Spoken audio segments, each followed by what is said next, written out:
KBS 1라디오 뉴스레터 K. 안녕하십니까. 뉴스레터 K KBS 김용준 기자입니다. 닷새간 수도권 유세에 집중했던 국민의힘 한동훈 비대위원장은 어제 PK 지역 지원 유세에 나선 데 이어서 오늘은 충청 지역을 찾았는데요. 국회 세종시 이전 공약 발표 이후에 처음으로 충청을 찾은 한동훈 위원장이 지역 표심을 확실히 잡을 수 있을지 주목됩니다. 문재인 전 대통령은 PK 지역 민주당 후보 지원 유세에 나섰는데요. 현 정권을 향해서 날선 비판을 하면서 정권 심판론에 힘을 보탰습니다. 관련 내용 포함한 정치권 이슈들, 정치 토크 코너와 국민의 미래 인요한 선대위원장 인터뷰를 통해서 자세히 분석 평가해 보겠습니다. 22대 총선에 출마한 각 당 후보들 반려인들의 표심을 공략하기 위해서 다양한 동물복지 공약을 발표했는데요. 현장에서 활동하고 있는 동물권 단체들은 이를 어떻게 평가하고 있을까요? 전진경 동물권 행동 카라 대표 인터뷰에서 확인해 보겠습니다. 문자 샵 9730 짧은 문자 50원, 긴 문자 100원, 어플리케이션 콩으로 보내시면 무료고요. 유튜브 KBS 1라디오 계정 채팅으로도 이야기 나누실 수 있습니다. 문자 보내주시면 추첨 통해서 커피 쿠폰 보내드릴게요. 여러분의 이야기도 많이 들려주십시오. 뉴스레터 K 지금부터 시작합니다.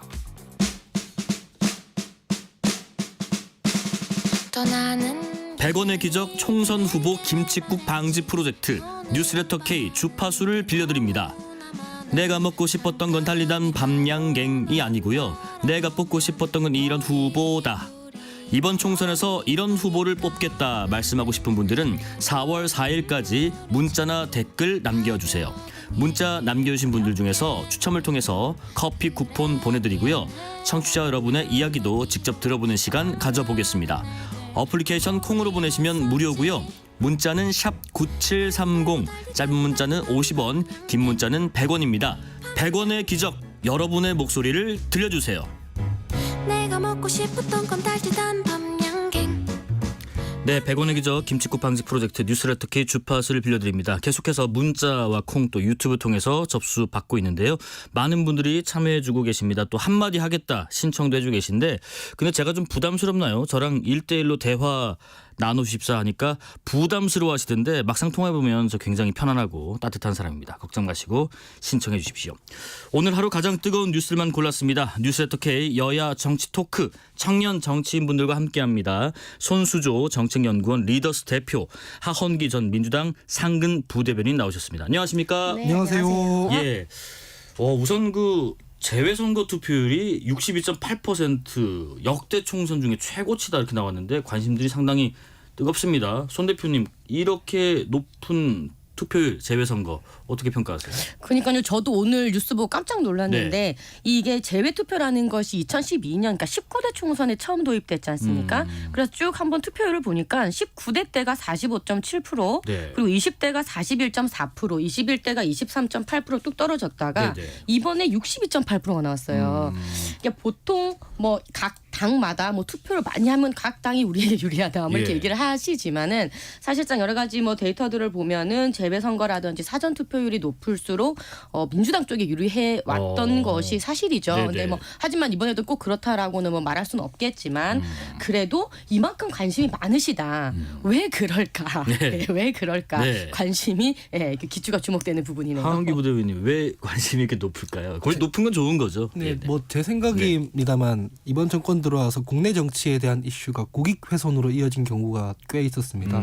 이종섭 대사건 원래 국내 정치, 국내 사안이었거든요. 네네. 최상병 사망 사건 진상 규명. 근데 그걸 그 핵심 피의자 중 한 명이었던 이종섭 전 국방부 장관을 호주 대사로 임명하면서 호주 뉴스에서 그게 다뤄지게 만들었어요. 네. 그리고 결국 임명된 지 얼마 되지도 않아서 호주 대사를 지금 공백 상태에 놓이게 했잖아요. 이건 국내 정치가 국익 훼손으로 이어지게 한 어떤 결과잖아요. 이러한 사안들이 제 국민들의 입장에서도 좀 분노의 불을 지피게 된 게 아닌가 추정을 합니다. 예. 국내 현안도 살펴보겠습니다. 윤석열 대통령은 오늘 세종시에서 국무회의를 열었습니다. 대통령 제2집무실 설치 또 국회 세종의사당 건립 지원을 다시 한번 약속을 했고요. 한동훈 국민의힘 비대위원장이 국회에 완전한 세종 이전을 제안한 뒤에 대통령실도 다시 한번 제2집무실 설치 의지를 확인한 셈인데 속도를 좀 내고 있는 것 같아요. 대통령실 제2집무실 세종 설치. 어떻게 평가하시는지 두 분 의견도 짧게 좀 들어볼게요. 손수 대표님.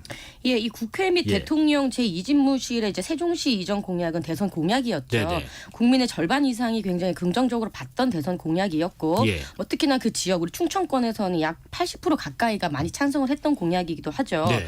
그래서 사실상 지난해 10월에는 이제 국회 17개 상임위 중에서 12개 그리고 예산정책처, 입법조사처를 이제 세종시로 이전하는 법안도 사실상 통과가 되었습니다. 네네. 그래서 차근차근 준비는 되고 있었던 부분이고요. 그래서 과연 이 공약이 현실성이 있냐 없냐라고 물으신다면 꽤 현실성 있게 차근차근 움직이고 있다라는 예. 말씀을 드리고 싶고요. 근데 이것이 국회 전체 이전이 되게 되면 또 조금 달라요, 문제가. 달라요? 그러니까 국회 분원 같은 경우는 지금 뭐 법안 처리라든지 예산도 어느 정도 지금 집행이 되어 있고요. 네. 근데 국회 전체를 이전한다라고 했을 때는 사실상 개헌까지도 갈 수 있는 문제예요. 그렇기 때문에 관전 포인트는 이것이 되겠죠. 과연 집권 여당의 그 절대 다수 여당이 가져갈 수 있느냐. 예. 과연 이것을 드라이브 걸어서 개헌까지 가져갈 수 있는 힘이 여당에게 생길 것이냐라는 것이겠죠. 그래서 네네. 지금의 관전 포인트는 과연 뭐 여당이 얼마나 몇 석을 가져갈 것인가라는 쪽으로 관전 포인트가 이전이 되었다 이렇게 네. 보여집니다. 하원기 부대변인, 지금 한동훈 위원장이 오늘 공식 선거 운동이 시작된 네. 이후로는 처음으로 충청권을 찾았는데 충남 유세에서 국회 완전한 세종 이전 이 공약을 적극적으로 세일즈한 것 같더라고요. 또 일할 기회를 달라 이렇게 호소하기도 했는데 충청과 세종 지역의 민심, 국민의힘에게 좀 더 많은 지지를 해줄까요?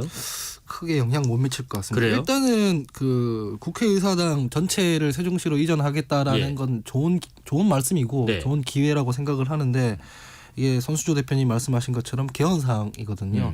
그런데 국회의사당만 옮길 수가 없습니다. 예. 그 당시 2004년 헌법재판소 결정문에 다 적혀 있는 게 대통령의 소재지와 국민의 정치적 의사를 결정하는 국회의 위치를 설정하는 데 있어서 이건 국가 조직의 근간을 장소적으로 배치하는 것이기 때문에 헌법과 관련되어 있는 사항이다. 이렇게 아예 적혀 있어서 그냥 지금 그 한동훈 위원장께서 공약한 대로만 하는 건 법률 개정으로는 불가능하고 네네.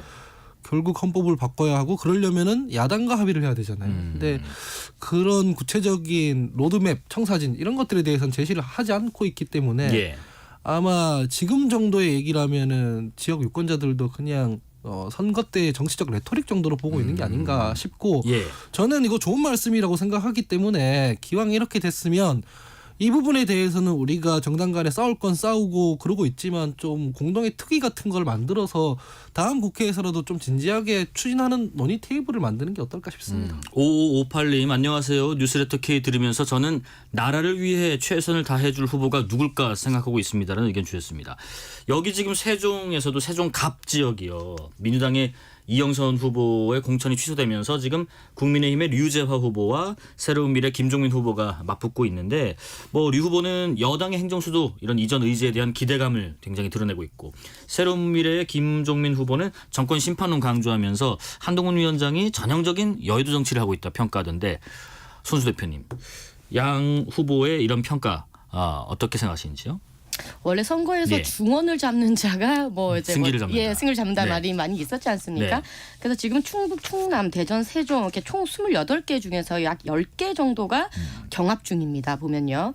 근데 이 21대 총선 지난 총선에서 보면 민주당에 지금 충청권에서 20석을 몰아줬거든요. 네네. 국민분들께서. 근데 지금은 약 10개 정도가 지금 이제 여야 후보 5차 범위 내에 경쟁 중인데 여기를 과연 이제 어떻게 우리가 가지고 올 수 있을 것인가. 사실 그 10개 말고는 다 지금 민주당 우세예요. 예, 예. 그래서 그나마 저희가 조금 가지고 올 수 있는 부분을 최대한 가져오기 위해서 지금 많이 힘을 쏟아붓고 있는 것 같은데요. 특히 세종갑 같은 경우는 이용선 민주당 후보가 부동산 갭 투기 의혹으로 지금 공천이 취소됐지 않습니까? 네. 그래서 이제 민주당에서 탈당을 했던 김종민 이제 새로운 미래 후보가 얼마나 그 민주당의 표심을 가져갈 수 있는 것인가. 그것이 포인트인 것인 것 같고. 네.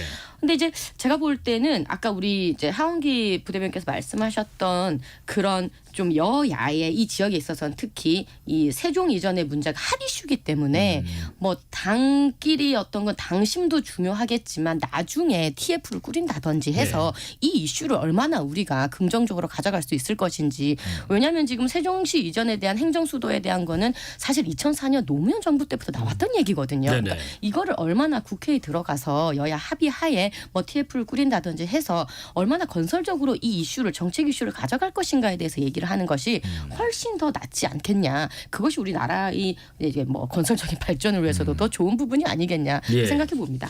한동훈 위원장이 이렇게 충청 지역을 쭉 찾는 동안에 오늘 민주당의 이재명 대표는 별다른 일정을 소화하진 못했어요. 재판 일정이 있어서 이렇게 얘기했습니다. 국가의 운명이 달린 선거에 제1야당의 대표로서 집중하지 못하는 상황이 억울하고 안타깝다 이런 입장을 냈는데 하한기 부대변인 이 대표의 입장에 대해서는 어떤 의견이세요? 어쩔 수 없는 일이. 어쩔 수 없다. 예. 아니 그래서 이러면 진짜 당에 대한 비판이 되는데 예. 그래서 보통 기소되거나 이랬을 때는 당직을 정지한다는 조항이 있었던 거죠. 이렇기 때문에. 그런데 그 조항을 바꿔서 어쨌든 간에 당대표에 임하고 있는 거잖아요. 근데 법원은 법원의 일정이 있는 것이고 네네. 하니 이 뭐 선거 때문에 이거를 차일피일 미룰 수도 없는 것이고. 선거 전날도 한 번 더 있거든요. 네. 그래서 어쩔 수 없는 일이라 생각합니다. 저는. 예. 이거 다 감당하시기로 결정하셨으니까 그냥 덤덤하게 얘기하시는 게 좋을 것 같고 네. 좀 말씀하는 게 별로 그렇게 선거에 도움은 안 될 것 같습니다. 그래요? 지금 계속해서 그 유튜브나 이런 라이브 방송 통해서 원격 지원에 나서고 있고 또 그럴 예정으로 알려졌는데 이런 전략이 뭐 총선에 크게 영향을 미치지 못하나요? 네. 왜냐하면 네. 지금 선거는 이재명 대표가 어떻게 하느냐로 결정되는 선거가 아닌 것 같습니다. 그래요? 대통령에 대한 심판 여론이 너무 높기 때문에 네네. 이를테면은 지금 민주당에서 여러 가지 의혹들이 막 터지고 있지 않습니까? 양문석 후보라든가 뭐 그리고 조국 혁신당에서도 비례 1번 후보의 정관예우 의혹이라든가 이런 네네. 것들 사실 원래 보통 선거 국면이었으면 정당이 한번 휘청거려야 되는 그런 이슈들인데 꿈쩍도 안 하고 있잖아요. 그다지. 예, 그래서 야권이 어떻게 하느냐가 예. 문제가 아니라 대통령이 어떻게 하느냐가 약간 변수였던 것 같은데 그게 지금 근본적으로 변하지 않고 있어서 야권의 전략과 무관하게 그냥 흐름이 흘러갈 것 같다는 전망입니다. 네, 1215님 이번 총선은 김치 같은 후보자를 선택하려 합니다. 사계절 밥상에서 없어서는 안 될 삼시세끼 곁에서 위로해주는 후보를 지지하려 합니다라는 의견도 계십니다. 양문석 후보 잠깐 말씀하셨는데 양문석 후보 얘기 좀 안 그래도 해보겠습니다. 네. 일단은 행정안전부가요. 금융감독원에 그 민당 양문석 후보의 새마을금고 그 편법 대출 의혹을 밝히기 위한 좀 현장 검사에 참여해 달라고 좀 요청을 했다고도 네. 하더라고요. 어쨌든 연일 논란이 이어지고 있는 것 같은데 경기 안산 갑의 민당 양문석 후보 일단 어제는 아파트를 처분해서 새마을금고 대출금을 긴급히 갚겠다 뭐 이런 입장을 냈는데 네. 한동훈 위원장이 그런 얘기했습니다. 음주운전하고 음주운전한 차를 팔면 용서가 되냐? 손 대표님 어떻게 의견 듣겠습니다. 약간의 기시감이 있죠. 기시감 누군가요? 흑석 김의겸이라고 예. 얘기가 나왔었던. 그러니까 뭔가 죄를 저지르고 발각이 되면 그것을 기부하겠다고 그냥 넘겨버리는 것이 마치 민주당의 대응 매뉴얼처럼요. 네. 이렇게 느껴지는 기시감이 있고요. 사실 이것은 엄연한 사기 대출이 맞습니다. 저는 그렇게 봅니다. 왜냐하면 대한민국 국민 어느 누가 4개월 된 사업자 등록증으로 11억 원을 대출받을 수 있다는 말입니까? 이거 자체가 말이 안 되고요. 네. 뭐 종소세 내역이나 부가세 내역 이런 거 하나도 서류 들어오지도 않았고 약 5억 원 가량의 뭐 물품을 샀다고 낸 것도 다 지금 거짓이지 않습니까? 그럼 이것도 뭐 전자계산서 어디서 받았다는 건데 이거 부가세 환급도 다 받았을 텐데 이것도 어떡할 거며? 그러니까 뭐 하나하나 까면 깔수록 사기 이 범법 행위는 점점 드러나고 있는 것입니다. 예. 그렇기 때문에 이 부분에 대해서는 사실상 자진 사퇴하는 것이 맞다고 봅니다. 근데 하지만 이거에 대해서 민주당의 입장은 전혀 지금 나온 것이 없죠. 네네. 일단 뭐 이거에 대해서 범법의 행위는 지금 아직 밝혀지지 않았다라는 것이 지금 공식 민주당의 입장인 것이 네. 정말 놀랍습니다. 예. 일단 손 대표님 약간 단정적으로 말씀하셨지만 그럴 가능성이 있다 뭐 정도로 제가 이해를 할게요. 국민의힘의 지금 2조 심판 특별위원회가 양문석 우리 후보의 편법 대출 뭐 이른바 논란과 관련해서 배후를 조사해야 된다라는 주장도 했는데 가령 연고도 없는 대구에서 대출을 받은 게 수상하다. 또 금융당국에서 단속해오던 사기 대출을 쉽게 받았다는 것에서 혹시라도 문재인 정권 실세들이 그 뒤에 있었던 것은 아닌지 의심이 된다. 이런 주장을 했습니다. 하원기 부대변인. 배후를 조사하시면 될 것 같습니다. 그 사기 대출인지 아닌지 여부 등등 뭐 이렇게 범죄 행위에 대해서는 금감원이든 검찰이든 수사기관에서 수사를 통해서 밝힐 수 있는 문제이기 때문에 네네. 그리고 지금 뭐 집권 여당은 국민의힘이지 않습니까? 이미 지난 2년 동안 그 제가 봤을 때는 좀 남용하는 사정 권력을 이용해서 사정 권력을 좀 남용해서 가면서까지 야당 인사들에 대한 수사를 진행해 왔었는데 이 건에 대해서도 배후를 밝히시면 될 것 같고 제가 그냥 합리적으로 추론하기에는 네네. 그 문재인 정권 실세들이 뒤에 있었을 것 같지는 않습니다. 양문석 후보 같은 경우에는 저희 당에서도 뭐 노무현 대통령 비판해서 친문 인사들한테도 공천 주면 안 된다 이런 말씀을 들었던 사람들인 거고 이 사람 본인 자체가 친문 인사들 수박이다 이렇게 쫓아내자 이렇게 돼가지고 이 당내 공천 갈등의 중심에 있었던 사람이기도 하지 않습니까? 근데 이 건에 대해서는 문재인 정권 실세들이 잘 봐줘서 뭐 편법 대출도 가능했다. 이거는 별로 합리적인 추론 같지는 않습니다. 예. 그러면 조금 보충 질문 드릴게요. 어제 어쨌든 그 논란이 있으니까 더 이상 논란은 없도록 아파트 처분하겠다. 네. 또 대출금 빨리 갚겠다.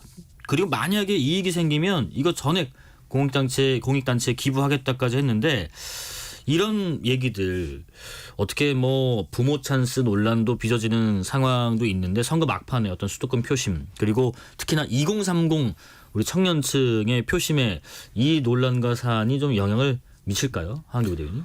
안 미칠 것 같습니다. 그래요? 왜 그렇습니까? 솔직히 말씀드리면은 이게 뭐 이제 그 구체적인 수치는 말씀드리지 않겠는데 예. 사람들이 이때까지 특히 수많은 평론가들이 나와서 뭐 이를테면 조국혁신당에 대해서 20대 지지율 빵 프로지 않느냐 이런 얘기 많이 했거든요. 예. 근데 제가 그때마다 데이터를 들고 반론했던 게 뭐냐면 20대 지지율 사실 도토리 키재기입니다. 이 신당들 보면 전부 다 한 자릿수고요. 그다음에 거대 양당들도 보면 압도적으로 누가 지지받는다고 할 수 없습니다. 그러니까 네. 20, 30대들은 지금 정치 세력 자체가 별로 안 공정하고 별로 뭐 정의롭지 않고 이렇게 보고 있기 때문에 이런 거 한두 건 때문에 청년층 표심에 영향을 미칠 것 같지는 않고요. 예. 다만 원래는 전체 판세 자체에 이런 것들이 문제가 돼요. 그 뭐 2030만 문제 삼는 게 아니라 네네. 4050도 이런 것들은 문제 삼게 되죠. 예.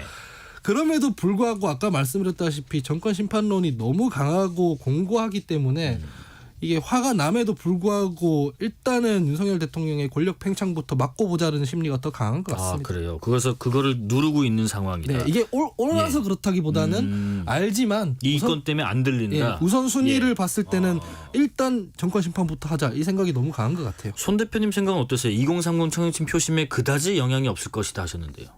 저도 하원기 부대변인 말씀에 전적으로 동의를 하고요. 네. 근데 참 이게 슬픈 일인 거예요. 네네. 이게 왜 슬프냐 그러면 2030이 굉장히 예민했던 이슈가 공정 이슈입니다. 그 공정 이슈에 열렬히 반응을 했던 것이 문재인 선거. 하지만 또 그 이후에 굉장히 공정 이슈에 실망을 해서 또 그다음 있었던 선거시 윤석열 선거였죠. 네네. 어떻게 보면. 근데 그 공정을 많이 반응했을 때도 환호했을 때도 그리고 실망했을 때도 예. 그렇게 반응을 했지만 더 이상 정치권에 우리가 영향을 미칠 수가 없구나. 더 이상 변화하지 않구나라는 심리가 지금의 총선에 나타난다고 그럼 보여져요. 정말 슬픈 얘기네요. 그러니까 정유라 사건, 뭐 조민 사건 등등 그 아빠 찬스, 부모 찬스에 굉장히 논란이 있었지만 예. 뭐 지금 그 분들이 또다시 지금 나와서 정치를 하고 있는 그런 또 상황이지 않습니까? 그러니까 이 2030들이 느끼기에는 똑같다는 거예요. 똑같다. 그리고 공정 이슈에서 우리가 뭔가 반응을 한다고 해서 영향을 줄 수 없다라는 것이고요. 사실 지금 보면은 예. 이 양문석 후보의 딸 이 지금 사업을 한다고 대출을 받아놓고 지금 어디 갔어요? 캐나다 뭐 유학 갔다고 하지 않았습니까? 이 정도의 이슈면은 굉장히 분노해야 마땅한 것입니다. 네네. 하지만 분노하기보다는 그냥 투표를 포기해버리는 그런 양상으로 흐르고 있기 때문에 굉장히 제가 슬프다 이 말씀을 좀 드립니다. 저도 동의하면서 짧게만 덧붙이면 예. 정치권에 지금 가불기가 있어요. 너희는이라는 네네. 거거든요. 네네. 이를테면 더불어민주당에서 뭔가 의혹이 터진 걸 다른 정당에서 지적하면 바로 얘기가 나오는 거죠. 그럼 너희는 최상병은 양평고속도로는 디올백은 할 말이 없어지는 거거든요. 그래서 이게 다 잘못된 건 알고 있지만은 실제 판심에 영향을 못 주는 이런 가불기가 걸려있다. 1805님 부산에서 양산 통도사 꽃 찾아 나왔습니다. 방송에서 정치 소식은 언제 웃으면서 들을 수 있을까요? 하시네요. 국민의힘은 또 그 민주당 경기 수원 정의 김준혁 후보에 대해서도 공세를 이어가고 있습니다.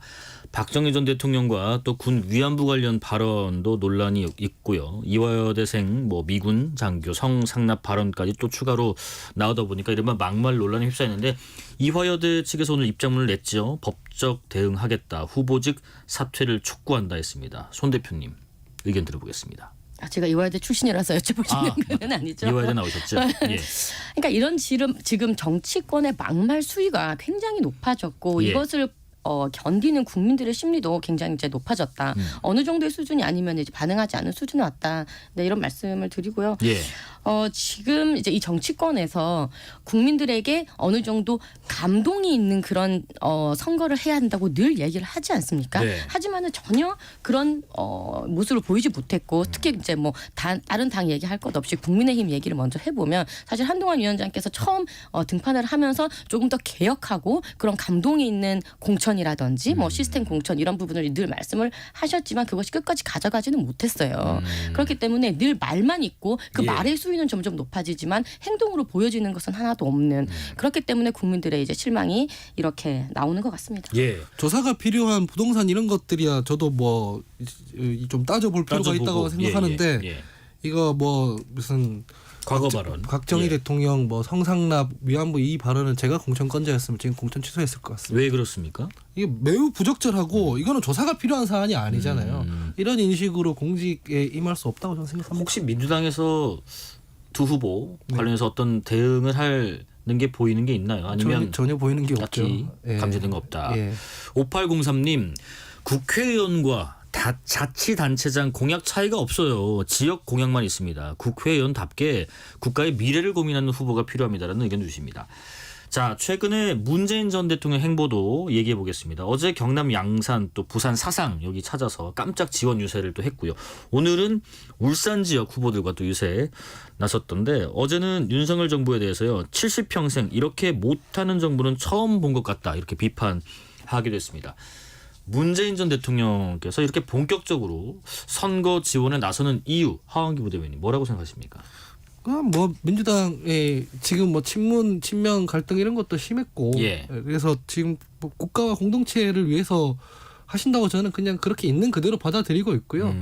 70평생 이렇게 못하는 정부 처음 본 것 같다는 건 저도 아침 뉴스로 봤는데 예. 보고 개인적으로 웃었습니다. 왜요? 그 70평생 중에는 전두환 정부도 있었을 테고 박정희 정부도 있었을 텐데 그거보다 못한다는 얘기지 않습니까? 네, 심각하긴 심각하구나 생각했습니다. 손수 대표님 전직 대통령께서요 이렇게 또 직접적이고 또 어떻게 보면 적극적으로 선거운동 또 유세 지원을 한 사례가 있었는가 싶기도 하고요. 또 어떤 영향을 미칠까 이번에는 궁금합니다. 그렇죠. 이렇게까지 적극적으로 그 당의 색이 있는 점퍼를 입고 예. 이렇게 후보자를 찾아서 직접 선거 지원을 하는 경우는 없었죠. 그래서 사실 전직 대통령이라 하면 예. 이제 국가 예산으로 예우를 하면서 이제 국가의 어르신으로서 원로로서 국민 통합을 가장 중심에 두고 계시는 분 아니겠습니까? 네네. 근데 어떤 특정 정당의 이제 선거를 위해서 이렇게 지원을 하는 것은 굉장히 바람직하지 못하다 이렇게 생각을 하고요. 부산 사상 같은 경우는 이제 본인께서도 국회의원을 지내셨고 본인께서 물려주신 또 배재정 후보의 이제 선거 운동을 위해서 가신 것 같은데요. 네. 뭐 저도 이제 바로 이제 저 친정집이 있는 집 옆이라서 이 벚꽃길 어딘지 아는데요. 네. 굉장히 시민분들이 많이 나오는 그런 곳이에요. 이런 곳에 가셔가지고 이제 배재정 후보 같이 거닐며 아주 직접적인 선거 운동을 하신 걸로 보이는데요. 적절해 보이지는 않습니다. 근데 이제 예. 그 각 당에서 당 대표들이 전직 대통령 예방하고 막 그러잖아요. 그렇죠. 선거에 도움되려고. 근데 다 하면서 안 하는 척 해왔던 게 지금까지의 관례인데 저희도 이 기회에 미국처럼 그냥 전직 대통령이라고 그냥 뒷방에 있는 게 아니라 그냥 정당하게 자기 정치적 의견을 얘기하고 뭐 자기가 속했던 당들 돕기도 하고 그게 다른 나라에서는 다 그렇게 하지 않습니까? 네. 그런 문화로 자리 잡는 게 좋을 것 같다는 생각도 해요. 예. 홍준표 대구시장이요. 자당의 쓴소리를 연일 하고 있네요. 오늘은 셀카쇼만이 정치의 전부가 아니다. 셀카 찍는 시간에 국민들에게 담대한 메시지나 던져라. 이런 이야기를 또 했는데 이게 한동훈 위원장을 좀 염두에 둔 발언인가요? 두 분은 어떻게 해석하시나요? 손 대표님.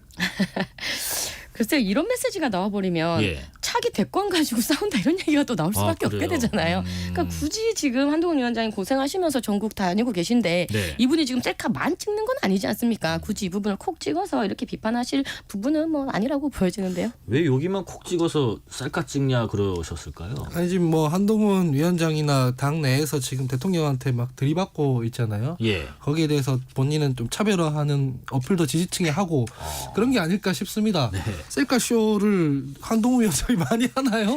뭐 그건 제가 잘 모르겠는데 예. 본인도 이 손을 흔들고 있는 거죠. 저 여기 있습니다. 하고 있는 거죠. 자, 마지막 질문 짧게 드리고 마무리할게요. 어제 그 윤 대통령 대국민 담화 발표 있었고요. 그 이후에 성태윤 정책실장도 저희 KBS에 출연해서 정원 문제까지 포함해서 모든 걸 의논할 수 있다라고 해서 협상 가능성을 다시 한번 언급했는데 의료계는 여전히 아쉬운 입장입니다. 협상에 물고 잘 트일 수 있을지 짧게 손 대표님 또 하한기 부대표님 의견 듣고 마무리하겠습니다. 손 대표님. 네, 개인적으로 예. 저도 이 숫자에 너무 집착해서 예, 이거에 대해서 2,000명이냐 아니냐 왈가왈부 이렇게 집착을 할 필요는 없다고 보여지고요. 조금 더 문을 열어놓고 예, 대화를 하는 모습이 좋다고 생각합니다. 네. 정원 문제까지 포함 모든 걸 의논할 수 있다는 게 담화의 본 담화에 나왔어야 된다고 생각하는데 그거랑 전혀 다른 얘기를 하니까 오히려 반감됐다고 생각해요. 대국민 담화가. 네네. 그래서 잘 모르겠어요. 이거 계속 갈 것 같다는 생각이 드네요. 계속 갈 것 같다는 네. 생각. 자, 여기까지 말씀 듣겠습니다. 지금까지 손수조 정책연구원 리더스 대표 하헌기 더불어민주당 전 상근 부대변인이었습니다. 고맙습니다. 감사합니다. 실시간 교통정보 알아보겠습니다. 교통정보센터 임초희 리포터 나와주세요. 네, 이 시각 교통정보입니다. 오늘 평소보다 정체가 심한 곳이 많습니다. 여유 두고 이동하시기 바랍니다. 호남고속도로 천안 방향 옥과 일대 작업으로 밀리고 있었는데요. 1차로에서는 승용차 관련 추돌 사고까지 났습니다. 이 반대 순천 방향 산월에서 밀리고요. 더 가서는 순천 1터널 부근 갓길에 화물차 화재 사고가 있습니다. 아직 진화전이라 주의해서 지나시고요. 수도권 제일순환고속도로 판교에서 일산 구리 쪽 판교 분기점에서 청계터널, 안양터널에서 수리터널 사이 밀리고 있습니다. 다시 조남에서 안현, 시흥에서 송내 사이 어렵고요. 김포에서 자유로 사이 교통량 늘었습니다. 더 가서는 노고 1터널 4차로에서 고장난 화물차 처리하고 있어서요. 뒤로 7km 구간 정체고요. 반대 일산에서 판교 방향은 자유로에서 송내까지 긴 구간 정체인데요. 김포 1차로에서는 사고가 발생했습니다. KBS 교통정보센터였습니다. 퇴근길 당신과 함께 읽는 세상 이야기 KBS 1라디오 뉴스레터 K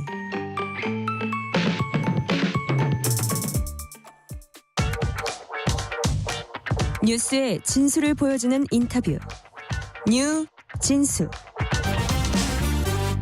뉴스의 진수를 보여주는 인터뷰 뉴 진수.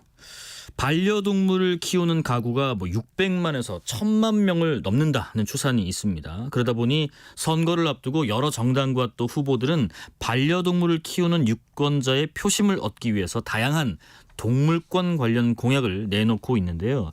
반려동물을 포함해서 동물 전체 복지 필요를 주장하기도 하지만 반면에 동물을 이용해서 경제적 이익을 얻는 사람들도 많습니다. 동물권 행동 카라의 전진경 대표와 함께 동물 복지에 대한 각 정당의 주요 공약과 또 동물권 관련 현안도 짚어보겠습니다. 안녕하십니까? 네, 안녕하십니까? 예. 우선은요 동물 복지 공약을 살펴보기 전에요. 지난 2월에 공포된 개 식용 종식법 이야기 잠깐 좀 해볼게요. 공포는 됐고 3년 뒤부터 시행이 되고요. 물론 최근에 또 육견협회에서는 직업 선택의 자유, 또 재산권 침해라면서 헌법 소원을 제기하기도 했는데 이 사안은 특히 오랜 시간 정치권 안팎에서 논의되던 쟁점에 대해서 정부와 또 국회가 움직여서 점을 찍었다는 점에서 의미가 있을 것 같은데 대표님께서 식용견 이 사육 반대에 앞장서온 분으로서 이 법안 공포에 대한 의미를 잠깐 좀 말씀해 주실까요? 네, 우리 사회에 예. 정말 오래된 첨예한 갈등이었죠. 네네. 1988년 올림픽 당시부터 계속해서 세계적인 여론도 지탄이 있었고 그리고 우리도 해결의 실마리를 잡지 못하고 오랫동안 공존하고 있었는데 네. 이번에 여야 합의에 의해서 이렇게 특별법이 제정이 되어서 네. 저희가 3년 후면은 개식용 종식 국가가 된다는 거는 이 동물권 역사상으로 볼 때도 굉장히 획기적인 일이고 어마어마한 성과라고 봅니다. 네네. 특히 우리나라 국민들이 이제 많이 생활이 바뀌면서 이 동물의 권리라든가 우리가 키우는 반려동물에 대한 책무 이런 거에 대해서 인식을 하고 이 법안이 통과될 수 있게 여론으로 지지해 주셨다는 이런 거는 대단한 진전이고요. 네네. 아직까지 좀 소수지만 뭐 동남아시아 쪽에 개를 식용으로 하는 사실 식용견이라는 게 없잖아요. 덩치 크면 그냥 잡아먹고 이런 식이었는데 네네. 하는 국가들에서도 굉장히 각광하면서 지켜보고 있는 아주 선도적인 동물복지의 대진전이다 이렇게 네. 볼 수 있습니다. 네, 짧은 평가를 들어봤고요. 네. 선거 이제 8일 남았습니다. 각 정당이 동물 관련 공약들을 내놨는데 이게 빌공짜인 말뿐인 공약이 아니라 내실 있는 네. 정책이 될 수 있기를 좀 바라실 것 같은데요. 일단 네. 주요 정당의 어떤 관련 공약들 간략하게 좀 소개 먼저 해주실까요? 네, 일단 그 더불어민주당하고 국민의힘하고 조금 이게 색깔이 딱 달라요. 아, 그래요? 일단 더불어민주당이 뭐 동물복지법을 제정하겠다, 학대자의 소유권 박탈하겠다, 민법 개정을 위해 노력하겠다, 그리고 농장동물부터 어른 동물의 일반적인 어떤 보호, 복지에 대해서 되게 크게 도입을 하고 있죠. 반려동물과 관련해서도 번식장의 문제라든가 보호소 입양 같은 걸 여러 개 도입하고 있다면 국민의힘에서 낸 공약은 네. 조금 더 반려동물 밀착형 세부 정책들이에요. 뭐 예를 들면은 들면요? 네 무슨 뭐 펫 보험이라던가 뭐 그분들의 어떤 권리를 좀 확보하기 위한 뭐 놀이터라던가 이런 식으로 조금 반려동물 위주의 세부적인 정책들을 중심으로 되고 있는데 네네. 또 그 나름의 사실 의미가 있습니다. 왜냐하면은 대부분의 사람들이 일단 이 정책이 생활에서 실현되는 거고 가능성을 보잖아요. 그렇죠. 근데 그럴 때 내가 키우는 반려동물부터 사실 생각하고 정책에 대한 검토나 이런 걸 하기 때문에 당장 뭐 내 반려견이 아프면 네네, 동물병원 가야 그렇습니다. 되는데 네. 또 비용이 뭐 진료비나 부담이 될 이런 수도 문제 있고. 뭐 교육 이런 것도 국힘당에서는 내놓으셨더라고요. 네네네. 네. 다른 당은 또 어떤 게 있나요? 뭐 저희 사실 그렇죠. 사실 이 기후 변화나 이런 것들에 대한 관심도가 되게 높아지고 있잖아요. 네. 이게 녹색정의당에서 뭐 탄소세 도입, 그다음에 기후 경제부 신설. 뭐 이런 것들 여기서 또 펫숍에서 동물을 사고 파는 문제도 또 문제 제기를 해주셨던 것도 좀 네네. 눈여겨봐야 할 부분입니다. 일단 뭐 각 당에서 이렇게 거시적인 동물 복지에 관한 공약이든 아니면 정말 네. 생활 밀착형이든 네. 혹은 뭐 다른 펫숍 같은 얘기든 네. 여러 가지 공약들이 다 잘 어우러지면 제일 베스트겠지만 네. 이건 또 촘촘한 네. 검증이 또 필요해 보이는데 동물권 단체에서는 근데 이런 총선 공약에서 동물 관련 내용이 부실하다 이런 지적도 있었고 또 최근에는 단체에서 기자회견도 있었는데 가령 네. 이런 얘기를 하더라고요. 각 정당과 후보들은 많은 정책과 공약으로 홍보에 한창이지만 네. 말 못하는 동물들을 위한 동물 복지 정책 공약은 거의 전무하다. 대표님도 같은 생각이세요? 약간 그런 면이 있습니다. 왜 그런가요? 우리가 네.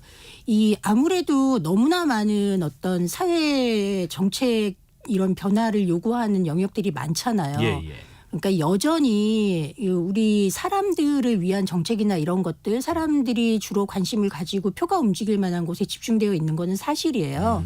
하지만 예전보다 동물을 보호하고 또는 동물권을 증진시키고 또 환경보호라든가 이런 거에 대해서 그래도 정치권에서 목소리를 내어주시기는 하지만 어떤 현장의 그 너무나 절박한 그런 모습들을 동물단체들은 보고 있잖아요. 네네.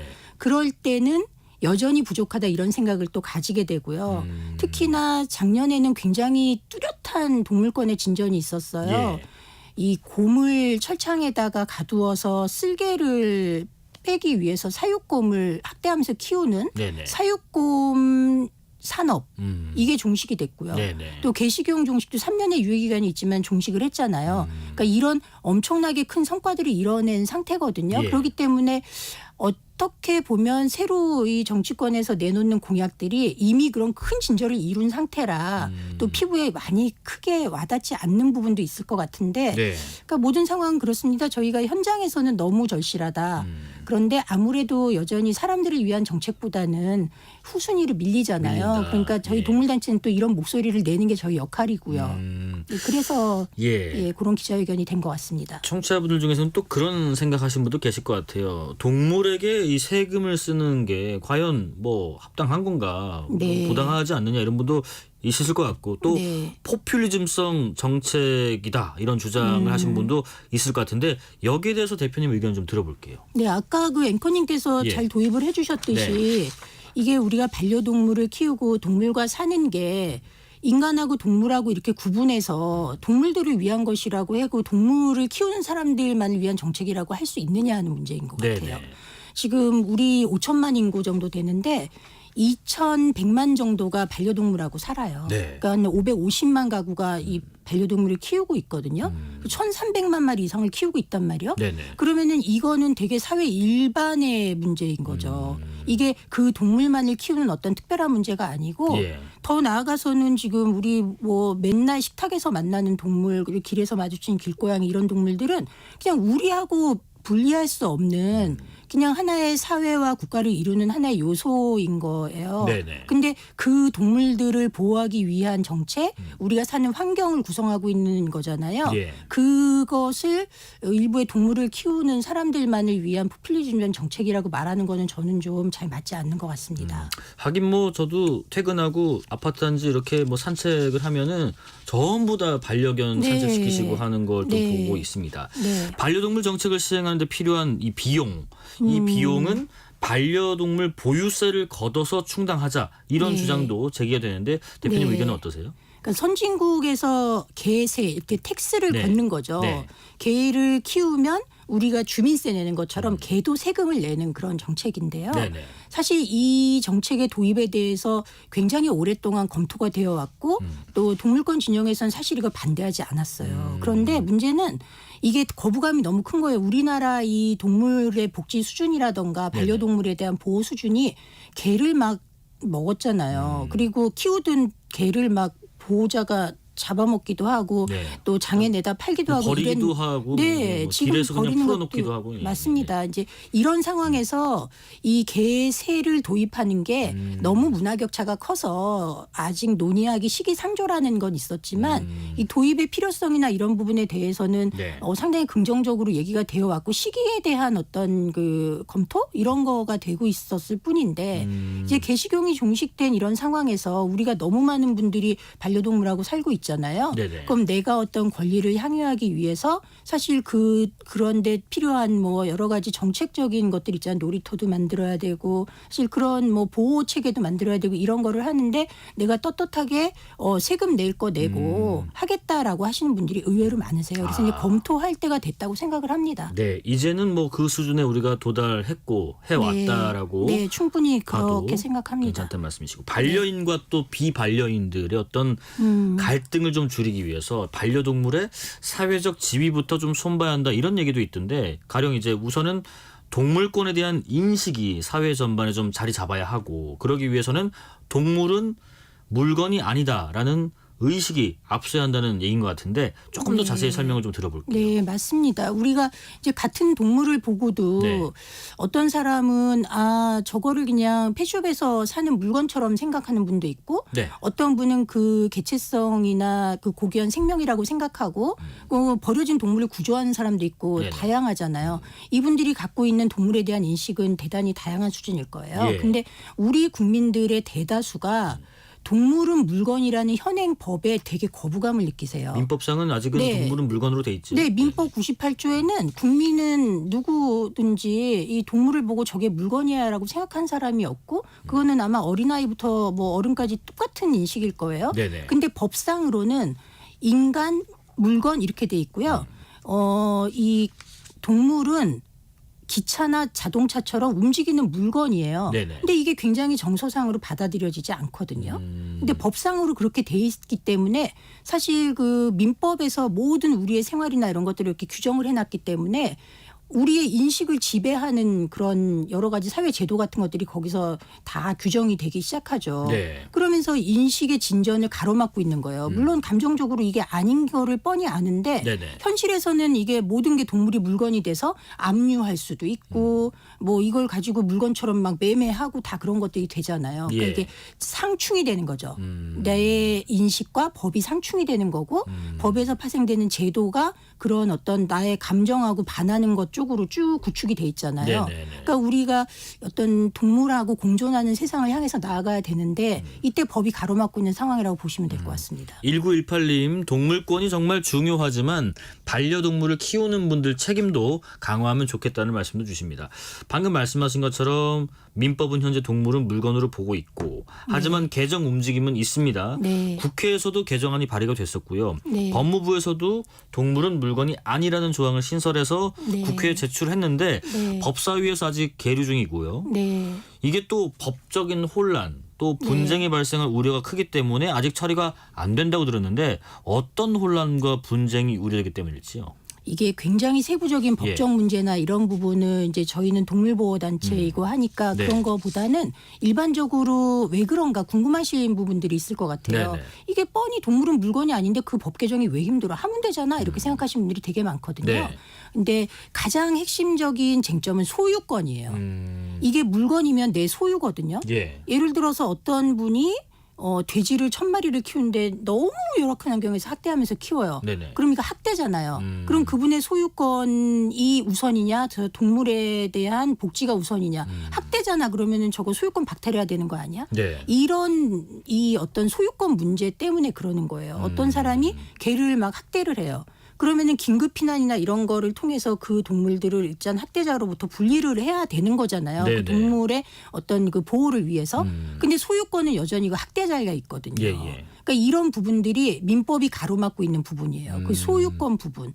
근데 이거를 이제 반려동물에 대해서 한정만 하는 거라면 또 조금 쉽겠는데 네. 우리가 확장해 나가면은 막 농장동물 그 우리가 흔히 얘기하는 가축. 가축들 네. 이런 것까지 막 무한히 확대할 수 있잖아요. 그렇기 때문에 제 생각으로는 조금 아쉬운 점은 해보지도 않고 너무 이런 그 법적인 논쟁을 확대하고 있다 그런 생각이 들고 있습니다. 네, 네. 이거 얼마든지 지금 그 우리가 현실 생활에서 필요한 부분부터 개정을 해나가고 이후로의 논의를 이어갈 수 있는 부분이거든요. 근데 시작을 안 하고 있는 거예요. 네. 왜냐하면 그 뒤에 있는 큰 논의로 자꾸만 이렇게 방사상으로 확대를 하다 보니까 한 발을 못 내딛고 있는 겁니다. 또 하나가 지금 동물권 단체에서는 반려동물 경매업을 좀 퇴출하고 네. 6개월 미만의 뭐 개나 네. 고양이 판매를 금지하는 내용을 담고 있는 일명 루시법 통과를 주장하고 있는데 그러니까 우리가 뭐 지나가다가 이제 가게에 보면은 뭐 애견 이제 파는 뭐 네. 이렇게 저 전시장 같은데 이렇게 모여 있고 뭐 그런 것들인데 되게 작은 강아지들도 많고 그렇더라고요. 어쨌든 이런 것들을 금지하자 루시법 통과를 주장하고 있는데 일단 네. 청취자분들께 루시법이 어떤 법안인지 잠깐 소개를 먼저 해주실까요? 네, 루시법은 네. 우리가 동물을 맞는 방법이 몇 가지가 있을 거예요. 근데 지금 현행법은 이제 영업을 가능하도록 해줘. 네네. 그래서 반려동물을 어딘가 번식장이라고 해요. 거기서 번식을 해요. 그러면 거기에서 아기 강아지가 태어나잖아요. 네. 그럼 아기 강아지를 물건처럼 경매장에서 값을 매겨서 경매를 해요. 네네. 경매장에서는 이제 그 펫숍 운영자하고 번식자들이 모여서 얼마예요 이렇게 해서 경매를 해갖고 그 동물을 사와서 펫숍에서 파는 거예요. 네네. 그러니까 이 동물을 물건처럼 경매해서 다단계를 통해서 판매를 하는 거거든요. 그런데 사실 한 번만 생각해 보면 너무 예쁜 인형 같은 강아지지만 생명이고 어떤 어미개의 새끼거든요. 근데 그 개가 만약에 그 강아지가 우리의 사람 아기라고 한 번만 생각해 본다면 있을 수도 없는 학대죠. 그 어미의 돌봄을 받아야 될 때 경매를 통해서 분리돼서 펫숍의 작은 유리관에 갇히고 누군가는 그 예쁜 모습만 보고 인형 사듯이 사는 거거든요. 네네. 그러니까 이 부분이 문제이니 얘네들을 생명으로 우리가 여긴다면 이걸 지금처럼 진행해서는 안 된다. 생명을 그렇게 경매를 통해서 매매해서는 안 되고 최소한 우리가 어떤 아기 동물을 꼭 키우고 싶어요. 근데 보호소에도 많은 동물이 있거든요. 그 동물을 입양하는 게 제일 베스트죠. 네네. 이 아니면 누군가가 못 키우는 동물, 유기동물 이런 동물들을 동물단체에서 구조해서 입양을 보내려고 되게 애를 쓰고 있잖아요. 이런 동물 입양하시면 제일 좋은데 네. 일부에 나는 그래도 아기 동물을 그것도 품종 동물을 키우고 싶어라는 그런 로망을 가지신 분들도 있잖아요. 계시죠. 이런 경우에도 그렇게 번식한 동물을 어미로부터 떼어내서 경매를 통해서 펫숍에 분리한 동물이 아닌 맨 처음에 그 동물의 어미하고 새끼가 같이 있는 모습을 보고 환경을 보고 예. 그 영업자의 윤리성을 보고 어미랑 같이 있는 동물을 입양으로 사랑으로 입양하시라는 거예요. 물론 돈을 주고 하더라도 그게 당연히 맞지 않겠습니까? 그게 루시법의 그 골자이고요. 네네. 다단계 판매를 하지 말자는 얘기입니다. 네. 하지만은 그 동물 관련 생업을 하시는 분들은 네. 규제가 좀 지나치다 이런 네. 입장도 분명히 있으실 거예요. 뭐 대안도 없는 동물 경매 금지가 아니라 제도적 보완을 먼저 해야 되는 거 아니냐 이런 주장도 분명히 하실 수 있는데 네. 여기에 좀 의견을 주신다면요? 이런 것 같아요. 예. 지금 영국이 한 80%가 반려동물을 키우고 독일이 70% 정도를 키우는데 펫숍이 없어요. 네네. 펫숍이 없어도 그렇게 반려동물 문화가 발전이 되고 많은 사람들이 반려동물을 키우면서 행복한 삶을 영위한단 말이에요. 네. 그러니까 우리가 펫숍이 있어야만 된다는 거는 그냥 하나의 우리가 사로잡혀 있는 고정관념이고요. 새로운 기회를 찾아서 얼마든지 변해 나갈 수 있습니다. 예를 들어서 미국 같은 데도 이 특정 카운티에서 예. 펫숍을 다 철폐했어요. 그럼 이제 펫숍이 거기에서 뭐 데이케어 센터를 한다던가 용품만 판매한다든가 이런 식으로 전체 반려동물 문화의 향상을 따라가면서 네네. 본인들이 할 수 있는 일을 다 찾아 나가실 수 있거든요. 그래서 이거는 어차피 이후로는 이런 식의 동물을 물거나 하는 이런 영업행위에 대해서는 아마 국민들이 이제 거부하실 거예요. 그러면 미래를 준비하는 그런 입장에서라도 지금 변화를 도모해야 되는 거죠. 네네. 그래서 이게 서로 좋은 거지 일부를 뭐 영업 못하게 망하게 하고 이러려는 게 아닙니다. 네네네. 네. 혹시 뭐 청취자분들 중에서 혹은 단체에서 루시법과 관련해서 반론이 있으시거나 반대하신 분들은 언제나 뉴스레터 K로 연락 주시면 저희가 그 내용도 소개해 드리겠습니다. 4222님, 우리나라 동물 관련 인식은 많은 변화가 필요합니다. 생명을 경매하는 행위는 참으로 부끄럽습니다. 언제쯤 변할까요? 라는 의견도 주십니다. 그러면은 지금 잠깐 해외 사례를 말씀해 주셨는데 네. 우리보다 먼저 어떻게 보면 동물권이라는 것을 네. 인정한 나라들에서는 네. 이런 갈등들을 네. 어떤 식으로 해결했는지 혹시 뭐 사례를 들어서 설명해 줄 수 있으실까요? 네, 예를 들어 예. 영국 같은 데도 뭐 보호자가 돌아가신다거나 또는 거기도 학대자가 있어요. 그렇지만 그 동물들을 이 동물보호 단체라든가 아니면 국가에서 이렇게 구조를 해가지고 네. 다시 입양을 갈 수 있는 기회가 제공이 되거든요. 근데 우리는 그렇게 버려지거나 이 산업에서 막 이 경매해가지고 펫숍에서 팔린 동물들이 버려졌을 때 그 네네. 동물들을 수용하고 입양하는 그런 체계가 하나도 마련이 안 돼 있어요. 그렇다면 사실은 한편에서 막 불쌍하게 죽어가고 있고 안락사되고 있는데 한편에서 번식해서 판매하는 부분이 문제가 되는 거잖아요. 그러니까 이거를 양쪽을 지금 다 좀 분배를 해갖고 네. 외국처럼 입법을 정말 해야 됩니다. 그래서 영국 같은 경우에 루시법이 우리 루시 한국형 루시법이라고 저희가 그러는데 루시법이 사실 영국의 그 입법 사례를 저희가 벤치마킹해 온 거예요. 이 영국의 사례가 있고요. 그리고 미국 캘리포니아 같은 데는 또 어떤 식으로 했냐면은 예. 아예 펫숍에서 이 번식장의 동물을 팔지 못하게 했어요. 예. 그러니까 구조된 동물만 팔아야 돼요. 아. 그러니까 보호소의 동물을 데려다가 판매를 하도록 이렇게 해서 팔긴 팔되. 예, 법적으로는 그렇게 돼 있지만 사실은 펫숍을 닫으라는 얘기고 영업 형태를 바꾸라는 얘기거든요. 네네네. 이런 식으로 다 변경이 되고 있고요. 스페인이고 프랑스도 자 이런 식으로 다 좀 빠르게 바뀌고 있어요, 법들이. 네네. 네. 한규봉님, 저희 집은 동물 보호 단체에서 유기된 고양이 입양해서 키우고 있습니다. 3년 됐네요, 하십니다. 이 지상파 방송이나 뭐 SNS 미디어를 통해서 동물 학대에 대한 어떤 경고가 필요하다 네. 이런 지적도 있는데 네. 이 부분도 잠깐 짚어주실까요? 이게 동물에 대한 사람들의 관심은 그냥 본능인 것 같아요. 그래서 우리가 보면 막 유튜브니 아니면 이 인스타 같은 데도 보면은 또 우리 네이버나 뭐 이런 포털 대형 포털 같은 데도 네네. 보면은 항상 동물이 화두예요. 그러니까 동물에 대한 재미있는 영상 같은 거, 뭐 감동적인 영상 같은 거 올라오면 몇만씩 조회수가 나오고 이러잖아요.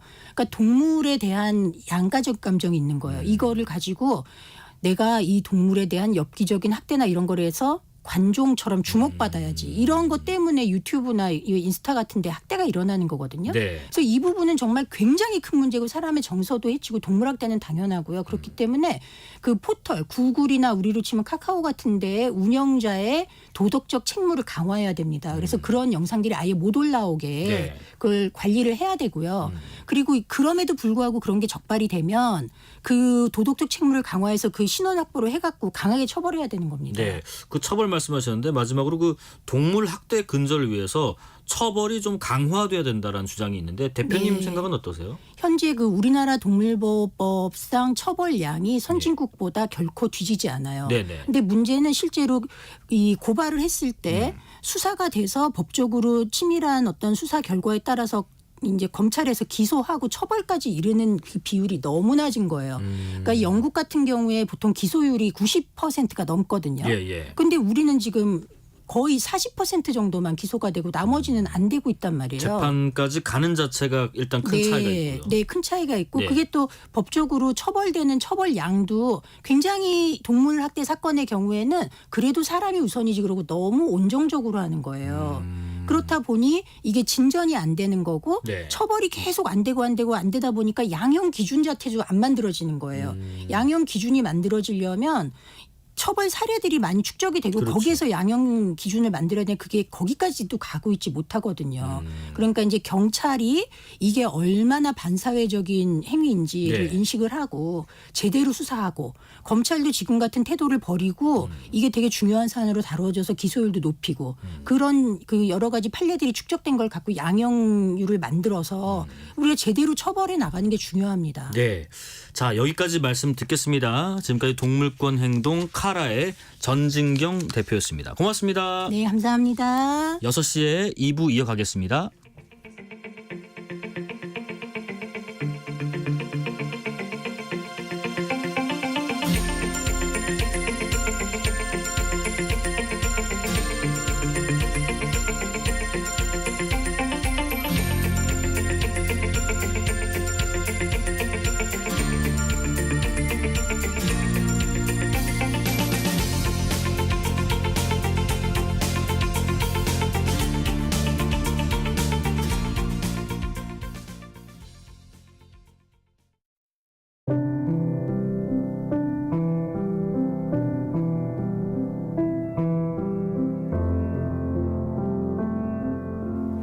KBS 라디오 연중기획 희망충전 대한민국 580번째 이야기.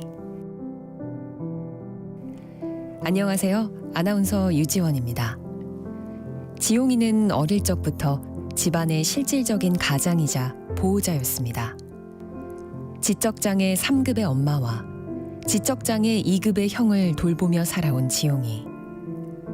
일주일에 3번 엄마의 신장투석까지 더해지며 지용이의 일상은 더 힘겨워졌는데요. 24시간 아픈 엄마 곁에서 대소변을 받아내고 목욕과 식사까지 몸이 10개라도 모자란 생활. 19살이 된 지금까지 아픈 가족을 돌보느라 자신의 꿈은 잊은 지 오래입니다. 먼 앞날보다 당장의 병원비가 더 간절하다는 지용이. 지용이가 어깨에 짐을 덜고 좀 더 나은 미래를 그릴 수 있도록 여러분의 격려와 마음을 보내주세요.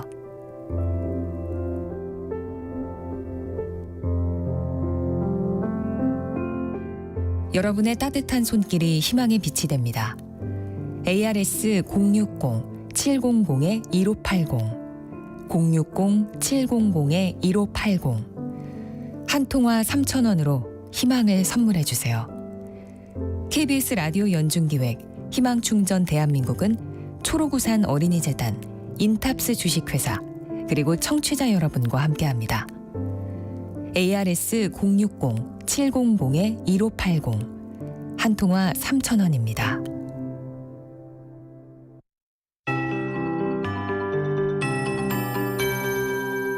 KBS 58분 날씨. 서울은 오늘 올 최고 기온인 23.9도까지 올라 평년보다 9도 높은 낮 최고 기온을 보였습니다. 정선군이 26.4도로 가장 더웠고요. 내일은 전국에 비가 오면서 오늘보다 낮 기온이 4, 5도 떨어집니다. 내일 아침 기온 서울 13도로 아침 기온은 또 올 들어 내일이 가장 높겠고요. 전국이 6도에서 14도의 아침 기온으로 구름이 뒤덮여서 평년을 크게 웃돌겠습니다.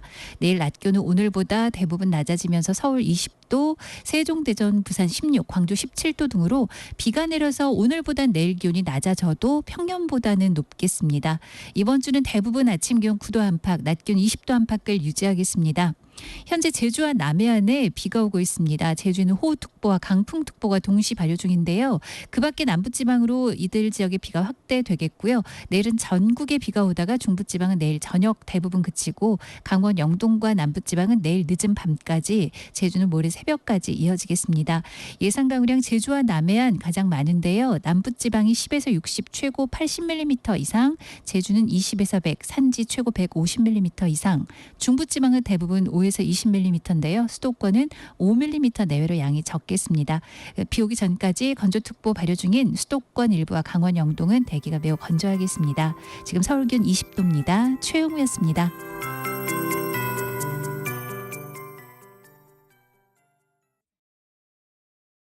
정성을 다하는 국민의 방송 KBS가 6시를 알려드립니다. AM 711kHz, FM 97.3MHz, KBS 1라디오입니다. HLKA.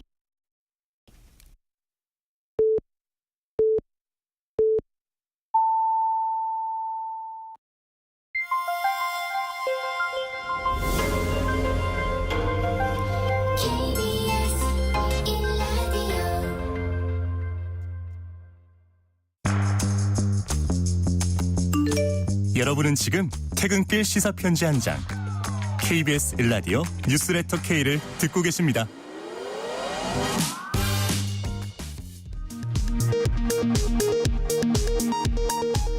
이 시각 라디오 정보센터 뉴스입니다. 지난달 소비자 물가가 3.1% 오르며 2달 연속 3%대 상승률을 기록했습니다. 특히 사과와 배의 경우 1년 전보다 80% 넘게 올랐습니다. 윤석열 대통령은 국민들이 체감할 때까지 가격 안정 자금을 투입하겠다고 밝혔습니다. 22대 총선을 8일 앞두고 국민의힘은 오늘 충청 지역 유세에서 국회의 세종 이전 공약을 지키겠다면서 중원 표심 공약에 집중했습니다. 민주당 양문석 후보와 문재인 전 대통령 등 야권에 대한 공세도 이어갔습니다. 더불어민주당은 의대 증원과 관련한 윤석열 대통령의 대국민 담화에 대해 정권의 무능함으로 국민과 환자만 고통받고 있다고 비판했습니다. 재판에 출석한 이재명 대표는 선거에 집중하지 못하는 상황에 대해 검찰이 수사 기소권을 남용하면서 원한 결과라고 말했습니다.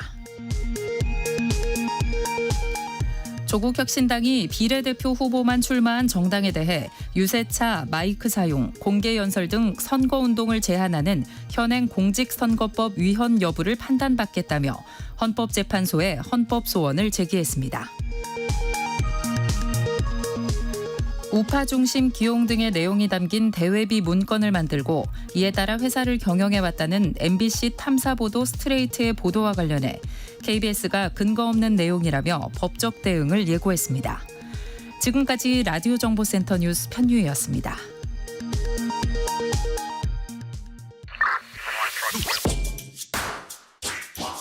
뉴스의 진수를 보여주는 인터뷰, 뉴진수. 뉴스의 진수를 보여주는 인터뷰 뉴진수. 선거가 8일 앞으로 다가왔습니다.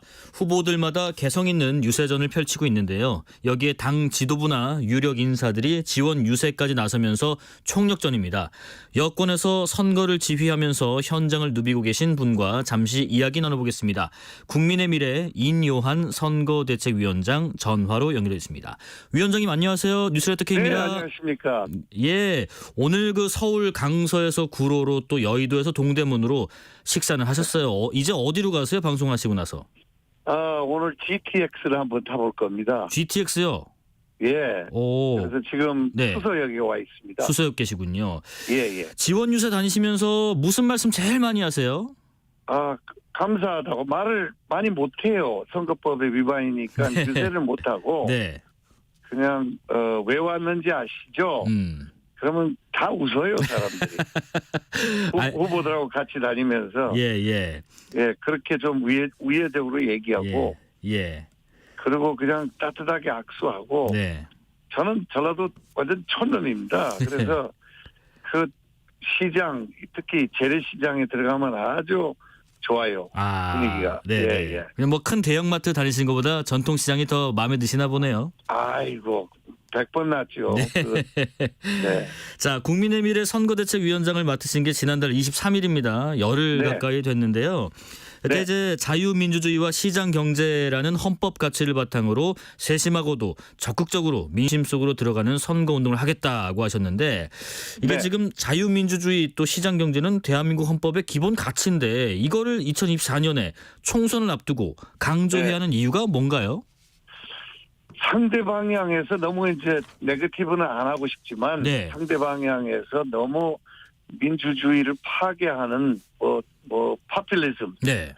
또 무슨 아르헨티나하고 브라질이 민주주의 자본주의 때문에 망했다 이런 완전히 왜곡된 그 내용을 주장하고요. 네네.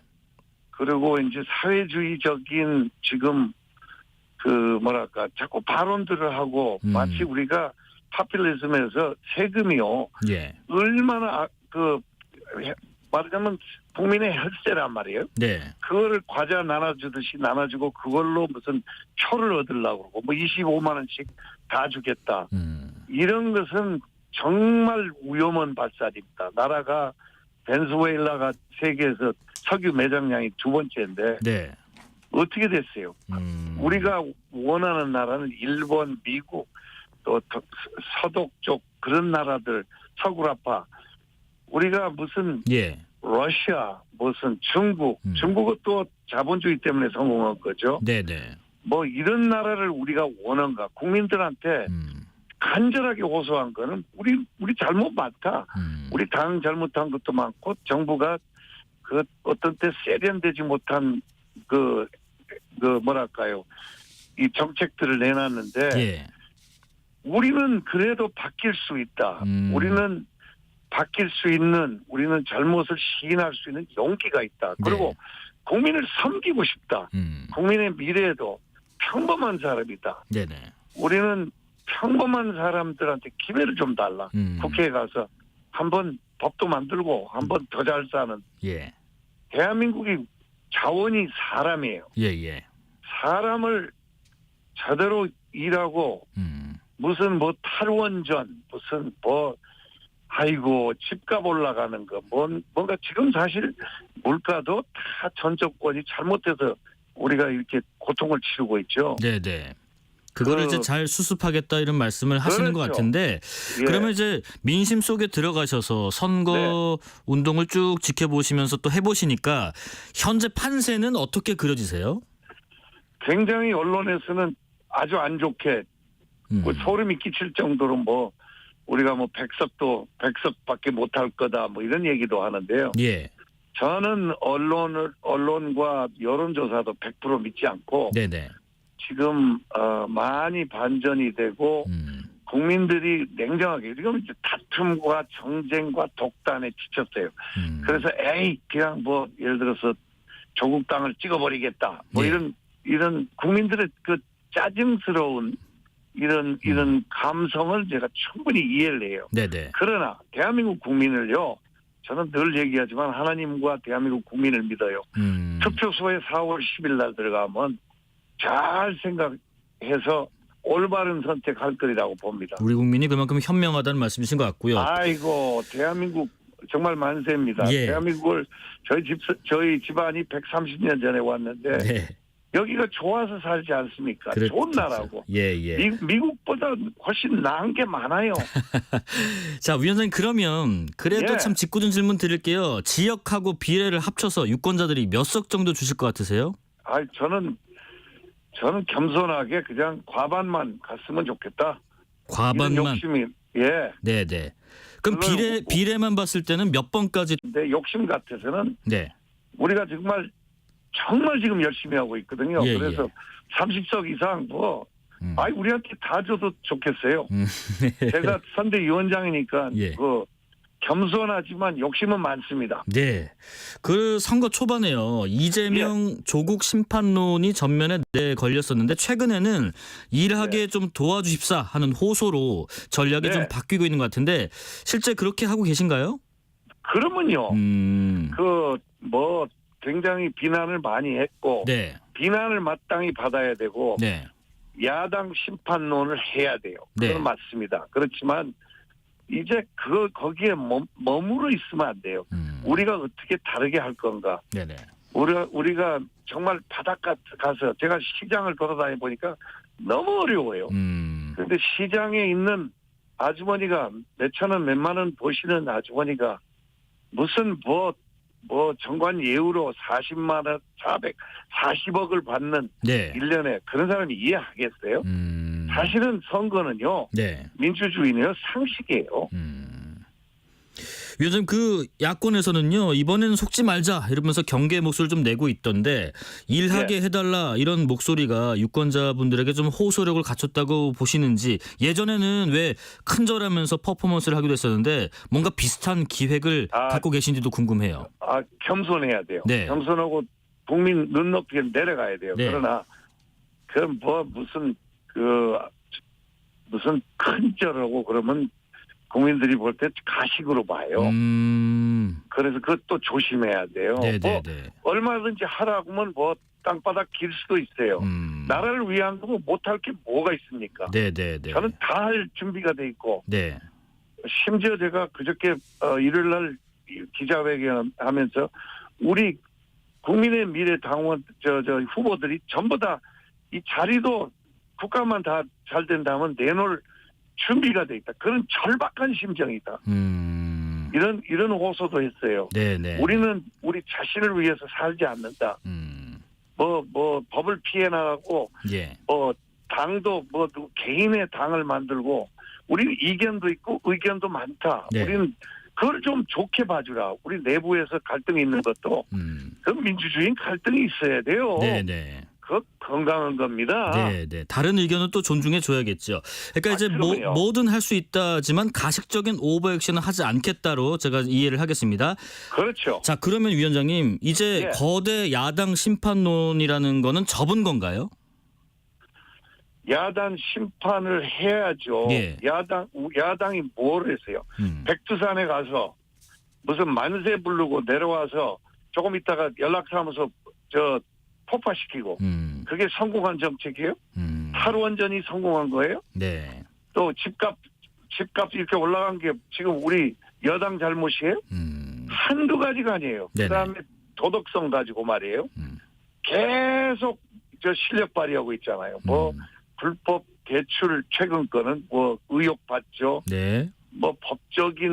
법정에 쓴 사람이 돈복두 사건 그냥 계속 끊임없이 나오잖아요. 네네. 우리는 최소한 뭔가 발빠르게 정치적으로 사람 속이지는 않지만 우리는 조금 정책에 조금 착오들이 있고 그렇지만 결국은 바꾸잖아요. 바꾸고 올바로 잡아나가잖아요. 네네네. 그 위원장님 선대위 출범하실 때요. 특히 조국 혁신당의 약진에 대해서요. 선거가 가까워지면은 그 거품은 좀 빠지지 않겠는가 전망하셨는데 이 전망은 지금도 유효하시나요? 예, 동정심이 많아요. 조국에 대해서. 이상한 이분이 또 무슨 자기가 마치 무슨 우리 할아버지가 국가유공자인데요. 마치 무슨 열사처럼 얘기하는데 한번 보세요. 일어난 일을. 너무나 우리를 많이 속였잖아요. 그리고 이 아빠 찬스, 엄마 찬스 있으면 되겠어요? 그것도 부정을 저지르면서. 젊은 사람들은요. 공평을 원해요. 정의를 원해요. 그거요. 투표소에 들어가면요. 그거 안 통합니다. 절대 안 통합니다. 위원장님 그 선거운동의 첫 독자 행보가 백령도 다녀오셨는데요. 이게 그 천안함 4.6용사를 기리면서 또 안보가 무엇보다 중요하다는 메시지를 전하시려는 것으로 보였는데 근데 이제 이게 안보의 중요성을 좀 강조하는 과정에서요. 그 의미가 이념 대립이라는 부분으로 현장에서는 좀 본질과 다르게 해석되는 경우도 꽤 있는 것 같던데 예를 들면 종북 세력 문구가 들어간 현수막 게시를 지시했다가 철회했던 가정도 그런 것 같고요. 우리가요. 그 북쪽이 쓰는 연료가 제가 들은 통계로는 365일에 우리가 태운 연료의 365대 1 정도 돼요. 밤에 불을 한번 켜보면 북쪽이 깜깜해요. 대한민국이요. 한강의 기적을 일으킨 나라예요. 근데 저도 북쪽 가서 인도적인 지원 많이 했습니다. 너무나 북을 잘하는 사람이에요. 그러나 그 시스템과 정치 체제를 따라가자는 거예요. 뭐 이렇게 좋아해요? 제가 보기에는 이 정북 좌파 이런 말보다는 좀 그 북쪽을 좋아하는 사람들은 상당히 좀 낭만주의라고 그럴까요? 뭔가를 정확하게 파악을 못해서 굉장히 저는 많이 다녀와서 너무나 잘 알아요. 네네. 너무나 어려운 나라예요. 먹고 살기가 힘들어요. 근데 우리는 이제 의식주는 다 해결되고 예. 세계 10대 강국이에요. 그렇지만 북쪽에서 미사일도 만들고 핵도 만들고 그러면 그거에 대해서 천안함 기리면서 제가 한 말은 항시 국방은 튼튼해야 된다. 네. 아주 굉장히 강한 국방을 가지고 네. 저희 아버지가 인천 들어왔고 저희 외삼촌 엄마 동생이 장진호에서 싸웠어요. 예예. 그 민주주의는요 필요에 따라서는 정말 전쟁하면서 지켜야 돼요. 이 선거가 바로 그 말입니다. 선거가 지금 다가온 선거가 운동 경기고 잔치예요. 민주주의의 꽃이에요. 네. 그러나 이념은요 정확해야 됩니다. 이념과 사상은요 그 전쟁하자는 얘기는 아니지만 전쟁하는 마음으로 지켜야 됩니다. 네네. 위원장님께서 그래야 말씀하십시오. 그래야 자유민주주의가 네. 계속 이 땅에서 지속되고 자유민주주의 바탕에서 우리가 번영해서 계속 나갈 수 있는 기회예요. 네네네. 다른 건 양보할 게 있어도 이념만큼은 분명해야 된다는 말씀이신 것 같고요.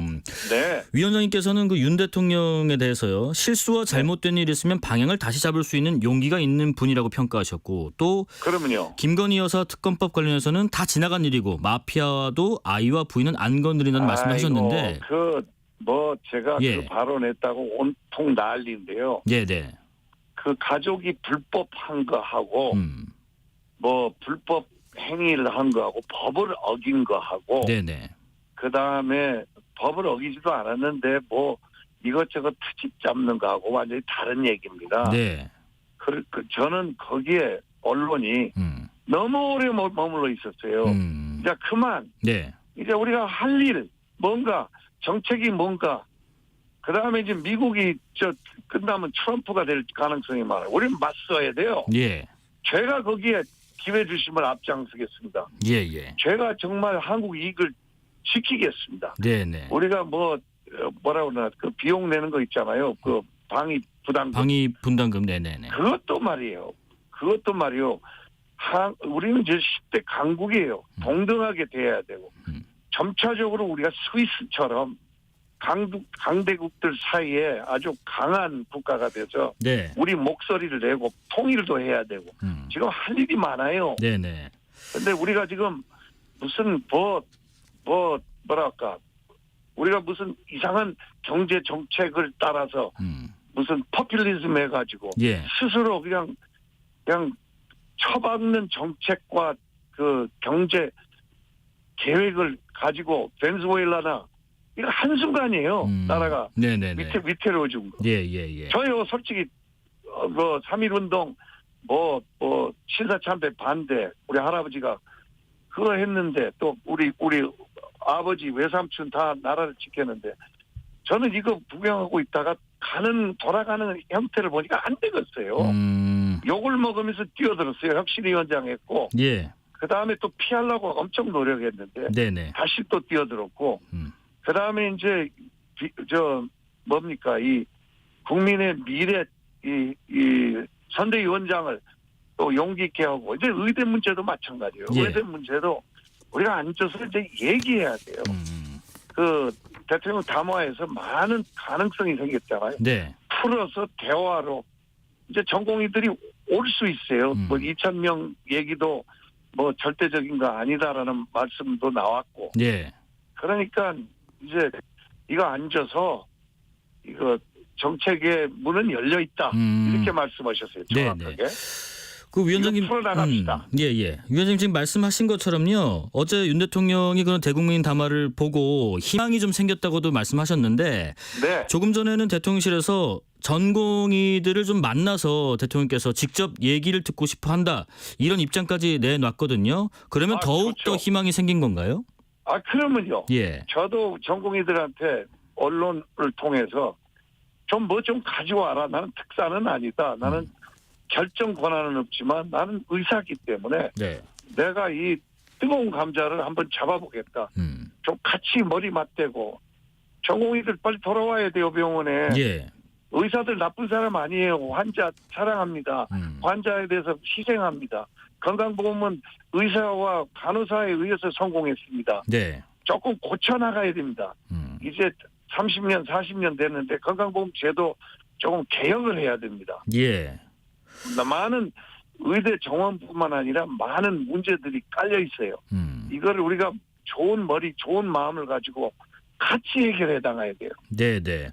그 위원장님께서요, 조금 전에도 좋은 의견을 가져와라 하셨고 또 전공의 측에다가 비공개 만남도 제안하셨다고 들었는데 혹시 답은 아닌지도 궁금하고요. 먼저 가실 수는 없는 건가요? 가도 되는데 네. 그거는 이제 제가 이제 무슨 정부로부터 아니면 당으로부터 예. 어떤 그걸 해라라는 오더를 받으면 갈 수 있어요. 그러나 지금 저한테 좀 힘을 실어주려면 전공의들이 가지고 오면 제가 그다음에 명분이 서요. 전략상 그렇습니다. 제가 지금 막 나서면은 당신 무슨 협상 단장도 아니고. 네. 그러나 제가 국민의 미래 선대위원장으로서 네네.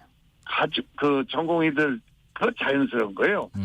저 제자들이 저도 주임 교수도 했고 제자가 수백 명인데 네. 그 제자들이 들고 선생님, 스승님 이거 좀 같이 해봅시다. 그러면 제가 움직이기가 좋죠. 네네. 호소하는 겁니다. 강요하는 거 아닙니다. 네네. 뭐는 되고 안 되고 그거를 얘기하는 것도 아니에요. 무엇이든 가져와라. 네. 보자. 같이 보고 같이 머리 맞대고 그다음에 조용히 언론에 공개에 꼭 할 일은 아니지만 네. 정부하고 만나서 정부한테도 따질 수 있죠. 당한테도 따질 수 있죠. 이 딱한 사정이고 이런 모순적인 거 있는데 이분들의 애로사항을 좀 들어달라. 네. 그게 협상 아니겠어요? 그게 민주주의의 꽃이 또 협상이고 타협이에요. 네네. 국회에서 타협을 안 하니까 우리가 국회의원 여야를 다 미워하죠. 네네네. 그렇잖아요? 예예. 위원장님 그리고 오늘 좀 합시다. 예. 하여튼 중재자 역할은 얼마든지 하겠습니다만은 먼저 할 아직 명분까지는 없기 때문에 언제든지 찾아와 주길 기다리고 있다는 말씀이신 것 같고요. 기다리고 있어요. 예. 나는 낙관적이에요. 네. 올 거리라고 하는데 네. 저는 우리 전공의 후배들한테 내가 얘기하고 싶은 건 무서워하지 마라. 네. 그리고 비공개로 하겠다. 절대 이거를 오픈하지 않겠다. 언론 플레이를 절대 해서도 안 돼. 절대 안 돼. 네네네. 네. 예. 자 그리고 위원장님 오늘 한동훈 위원장이 그런 얘기했습니다. 선거 관련해서요. 최근에 예. 누가 탈당을 해야 되느니 누가 책임을 져야 되느니 이러는데 이런 건 도움이 전혀 안 된다. 근데도 불구하고 일부 후보들은 대통령실하고 좀 거리두기에 나선 것 같은데 위원장님은 어떤 의견이세요? 여러 의견과 이견이 있습니다. 예. 그거는 조금 선을 넘은 거고 네. 우리 김경률하고 우리 후보하고 조금 그랬지만 또 동시에 제가 함 후보한테는 지원 유세도 갔습니다. 여기 이거 맡기 전에 가서 네. 손잡고 시장도 다니고 그분을 지지합니다. 우리가 아내가 많은 무지개처럼 생각이 다른 사람들이 많아요. 그게 우리의 강점이에요. 국민들도 그걸 봐주기를 바라요. 우리 안에 옛날 운동권 출신도 있고 우리 안에 건전한 운동권 출신입니다. 네. 지금까지 그런 운동권이 아니고 우리 안에 많은 다양한 의견과 의견을 가진 사람들이 있기 때문에 네. 기회를 좀 주세요. 기회. 예. 투표 좀 하시라고요. 국민 여러분 투표 좀 해요. 투표. 예. 투표를 많이 해야 됩니다. 위원장님 그 시간 관계상 마지막 질문 좀 드려야 될 것 같아요. 오늘 네네. 재외국민 투표율은 역대 총선에서 최고치라는 그 통계는 나왔고요. 네. 지금 야당에서는 좀 물가를 때려야지 지지율이 오른다는 전략인 것 같아요. 또 대파 가격 얘기도 계속하는 것 같은데 여당은 이 치솟는 물가에 둔감하다 이런 야권의 논리도 있는데 끝으로 청취자분들과 유권자분들에게 이번 선거 앞두고 당부하실 말씀 좀 들어보겠습니다. 네, 지금 물가가 높습니다. 시장이 어렵습니다. 예. 가보니까 정말 힘듭니다. 그러나 조금만 참아주세요. 투표하시고 또 국민의 미래, 우리 같은 비례 정당을 도와주면은 반드시 이 문제들을 길게 봐서 지내온 것보다 앞으로 나갈 것 더 좋은 날이 많습니다. 해결하겠습니다. 섬길 수 있는 기회를 주시옵소서. 예, 위원장님 이제 GTX 한번 잘 타보시고요. 여기까지 말씀 듣겠습니다. 네, 감사합니다. 지금까지 인요한 국민의미래 선거대책위원장이었습니다. 고맙습니다. 실시간 교통정보 알아보겠습니다. 교통정보센터 임초희 리포터 나와주세요. 네, 이 시각 교통정보입니다. 퇴근길 정체 절정인 가운데 돌발 상황 잇따르고 있습니다. 서울 시내 내부순환도로 성산 방향 마장에서 성산까지 정체 이어지고요. 홍남교 2, 3차로에선 고장난 차 처리하고 있어서 부근 혼잡합니다. 강변북로 일산 구리 쪽 방화대교에서 월드컵대교, 또 마포대교에서 구리시계 쪽으로 정체입니다. 잠실철교 지나서는 4차로에서 사고 났고요. 경부고속도로 서울 방향 안성분기점 1차로에서도 사고가 나서 주의하셔야겠습니다. 이후 남사 진위에서 동탄, 다시 동탄터널에서 수원까지 밀리고요. 신갈에서 죽전, 판교, 그리고 양재에서 반포 나들목 사이 각각 막힙니다. 제2경인고속도로 성남 방향은 하객에서 남동, 그리고 안현에서 광명 사이 정체고요. 일찍분기점 1차로에서는 사고 처리 중입니다. KBS 교통정보센터였습니다.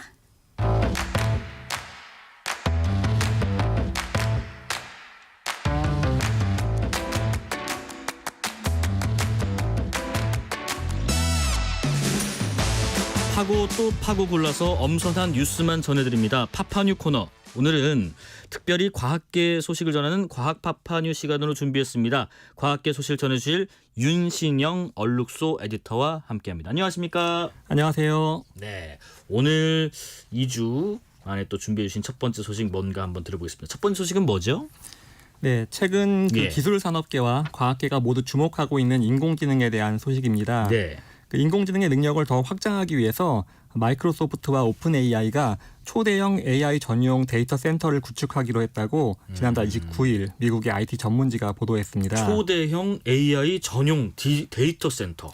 예. 이름이 스타게이트인데요. 네. 기존 데이터 센터의 거의 한 수십 배 수준의 초대형 데이터 센터가 될 것으로 추정되고 있습니다. 2028년에 처음 센터 구축을 마치고 네네. 한 30년까지 성능을 높인다는 계획이고요. 예산이 우리 돈으로 한 135조 원. 135조요? 예, 1,000억 달러 수준 될 것으로 예상됩니다. 네. 지금까지 나온 것 중에 가장 큰 규모가 될 것 같고요.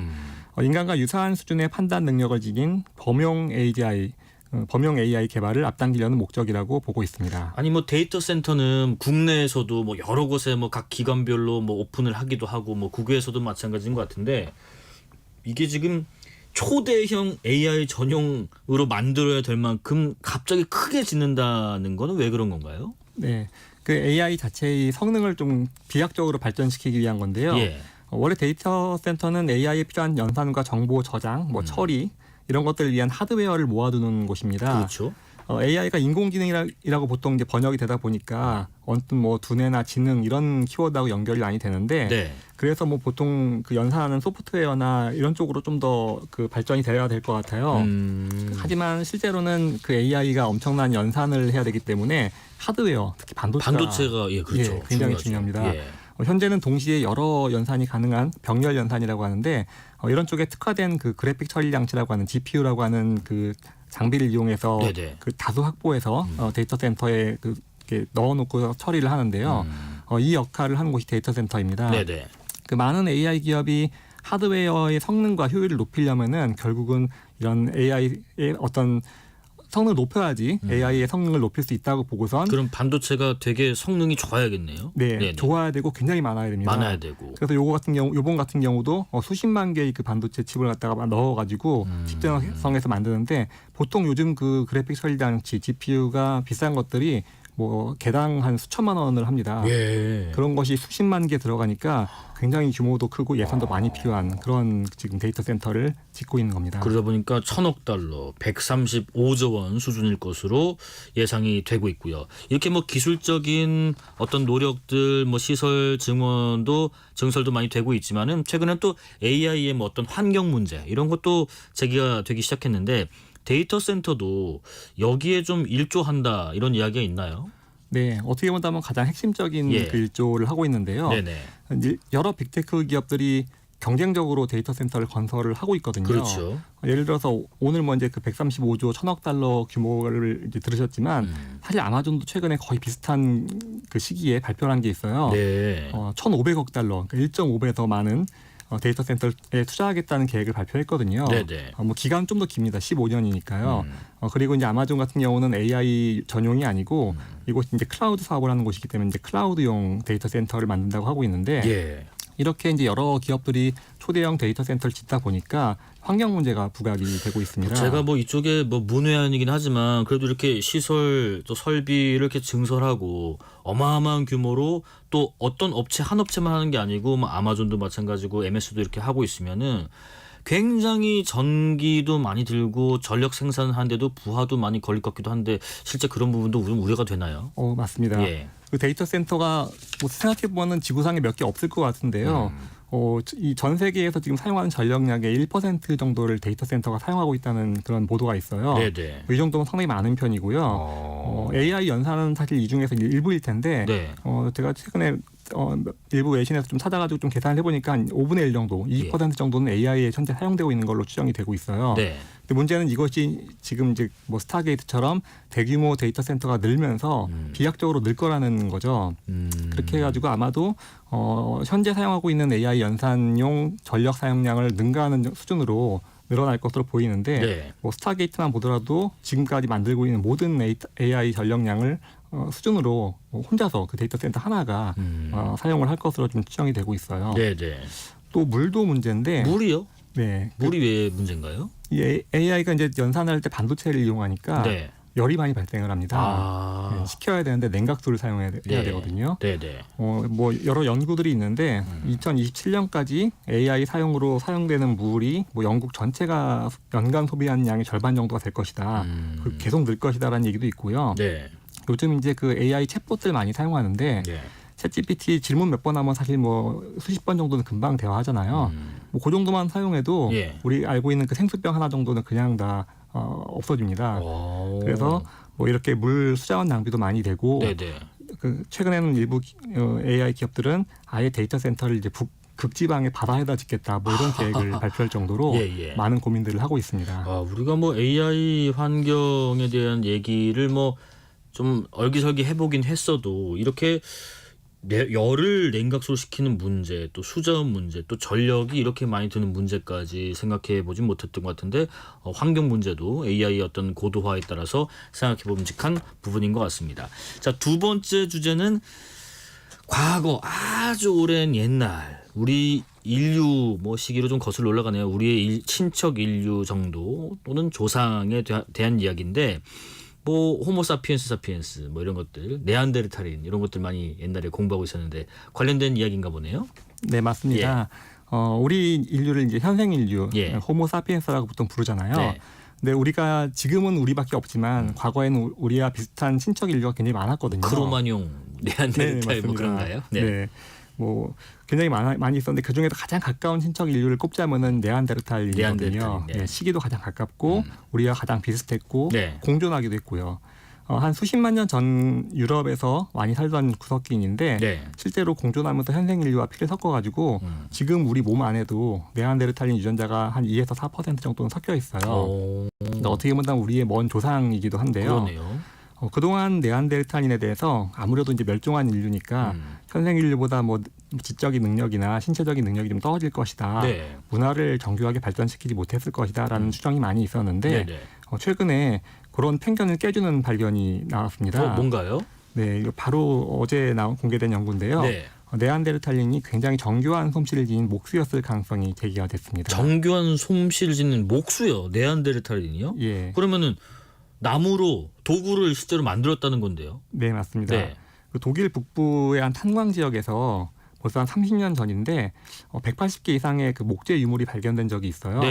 목재 유물은 뭐 발견될 수 있는데 그 지층을 봤더니 그게 30만 년 전으로 나왔는데 30만 년 전이요? 예, 이때는 유럽의 현생 인류가 살지 않던 때거든요. 그래서 이제 그 유물의 목재 유물을 만든 주인공이 네안데르탈인 일 것이다라는 추정을 하고 있었는데 이 유물을 30년에 걸쳐서 이제 복원하고 분석을 해서 그 결과가 이제 어제 발표가 된 건데요.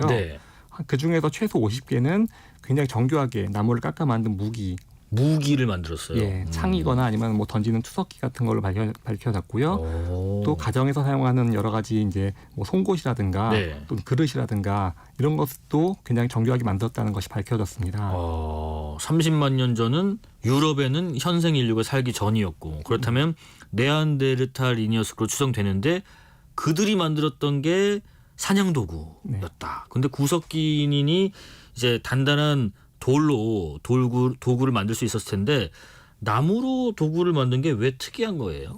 예. 그 원래는 나무가 잘 유물이 이렇게 남질 않아요. 네네. 썩으니까 이제 유물로 발견될 확률이 낮기 때문에 원래도 발견이 잘 안 되는데 그걸 이제 인류학자들이 해석하기로는 못 만들었을 것이다. 그리고 생각보다는 굉장히 정교한 능력을 필요로 하는 작업입니다. 네네. 그러니까 이 나무를 깎아서 어딘가에서 가져와서 적절한 나무를 골라서 껍질도 벗겨내고 결대로 깎아가지고 모양을 만들어서 그 용도에 맞게 사용한다는 것이 사실 굉장히 어렵고 협동도 많이 필요한 작업인데 그래서 아무리 그래도 그냥 거칠게 돌을 깎는 건 가능해서도 나무 조각은 못했을 것이다라고 생각을 막연하게 했던 거예요. 근데 이제 이것이 실제로 옳지 않다는 사실이 이번에 이제 물증으로 발견이 된 거고요. 그러네요. 예. 그래서 이제 이런 편견을 깨는데 일조한 그런 연구였습니다. 그러니까 네안데르탈인도 나름 스마트하고 똑똑하고 나름 솜씨도 있었다. 뭐 이렇게 해석이 될 것 같네요. 혹시 다른 의미도 좀 부여할 수 있는 게 있을까요? 네. 그냥 이제 뭐 신체적인 정교함도 있었고 인지 능력 좋았다는 것도 이제 서서히 밝혀지고 있는데 여기에는 또 하나의 또 깊은 의미가 있는데요. 그 네안데르탈린을 향했던 어떤 서구 인류학계의 어떤 인종적인 차별 같은 게 있었거든요. 그거를 깨는 연구 중에 또 하나입니다. 그 한 100년쯤 전에 네안데르탈린 화석이 원래 처음 발견이 됐는데 그때 그걸 복원해서 상상한 그림을 보면은 굉장히 좀 낯설어요. 뭐 털도 굉장히 많고 허리도 구부정해가지고 좀 원신 우리가 흔히 생각하는 대중문화에서 많이 묘사되는 원신의 모습으로 이렇게 묘사가 되는데 이게 과학적으로는 말이 되지 않거든요. 아 그래요? 네, 최근에 연구 결과를 보면은 사실 저희 스튜디오에 저희 말고 한 명의 인물이 더 있는데 똑같이 옷을 입고 있었는데 네안데르탈인이 앉아 있으면은 저희가 구분하지 못할 정도로 똑같다고 지금 보고 있어요. 뭐 신체가 좀 다부지기 때문에 아마 좀 운동을 좀 많이 했나 보다 뭐 그 정도만 아마 생각했을 건데요. 근데 이렇게 신체적인 것들도 굉장히 비슷한데 인지 능력이라든가 지적 능력도 굉장히 비슷하다라는 그런 이제 연구들이 누적이 되고 있었는데 이번에 그 중에 굉장히 좀 결정판이 될 만한 결과가 나온 겁니다. 네, 표수연님. 네안데르탈인이 목수라고요? 새로운 사실을 알게 됐네요. 네안데르탈인 전체가 목수가 아니라 이제 목수 같은 어떤 조각을 만들고 또 이제 활용을 했던 것으로 보인다. 이런 연구가 나왔다는 것 같고요. 3253님, 시사와 과학 썩 어울리는 조합은 아닌 것 같았는데 듣다 보면 빠져드는 매력이 있습니다만 좀 어렵다. 학교 다닐 때 과학 점수가 낮았던 티가 나네요 하시는데 저희가 조금 더 쉽게 전달해 보도록 노력해 보겠습니다. 마지막 소식은 며칠 뒤에 있을 소식이라고 하던데요. 보니까 북미 대륙의 개기일식 이런 관심 많죠. 네. 정말 좀 쉽고 친숙한 주제로 해야 되겠다는 생각이 드네요. 개기일식은 아마 그래도 교과서에서 좀 보셨으니까 조금 더 친숙하실 것 같아요. 아쉽게 한국은 아니고 북미 대륙 소식이긴 한데요.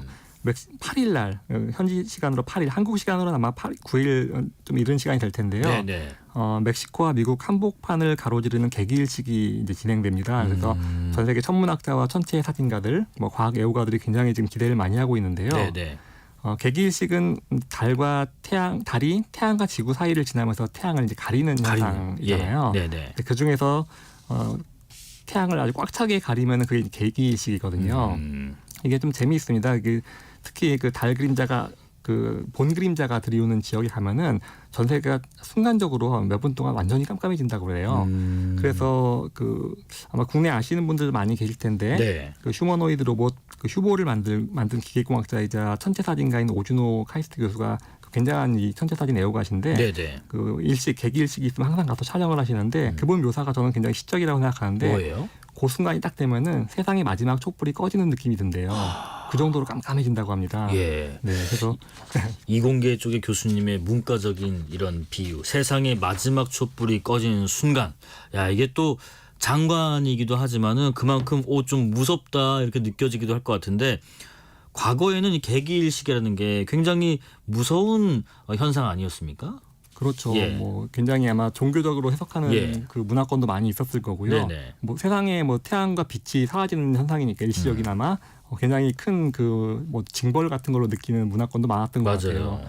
근데 현대에는 굉장히 큰 볼거리로 인기가 많은데요. 그렇죠. 이미 실제로 이 시간에 맞춰서 미국을 여행하는 여러 뭐 사진가들이나 애호가들이 많이 있고요. 관광 상품도 국내에 많이 있어가지고 네. 이렇게 같이 많이 떠나더라고요. 이번 일식은 멕시코하고 미국 남부, 동부를 관통하고 네네. 시간도 한 정오 정도에서 시작해서 오후에 끝나거든요. 그래서 굉장히 시간도 좋아서 관심이 많고요. 그러네요. 예, 뭐 날씨간이 변수긴 하지만 그래도 시간대가 좋기 때문에 많은 사람들이 지금 찾아가 있는 상태입니다. 예. 참고로 그 개기일식이 굉장히 흔하진 않아요. 그 태양 그 달의 그림자가 지구에 들이오는 그 면적이 굉장히 좁기 때문에 띠처럼 좁거든요. 그래서 실제로 사람이 사는 지역에서 개기일식을 볼 수 있는 건 몇 년에 한 번 정도가 되고요. 네네. 북미 같은 경우는 7년 만이고요. 다음 개기일식은 2026년, 2년 뒤에 유럽에서 겨우 조금 볼 수 있고. 우리나라는 안 지나가나요, 그렇게? 아쉽게도 한반도는 2035년이나 가야지 아주 저 뭐 강원도 고성쯤에서 겨우 볼 수 있는 네네. 북한을 지나가거든요. 아, 그렇군요. 네, 이게 그 사람들에게는 상당히 볼거리고 또 요즘엔 뭐 이렇게 SNS나 유튜브도 많이 발달되어 있으니까 실시간으로 또 현장 중계를 볼 수 있을 것 같기도 한데 박미영님 마지막 촛불이 꺼지는 느낌 표현이 멋지네요 하시고요. 과학자분들에게는 어떤가요? 이게 연구거리가 될까요? 네.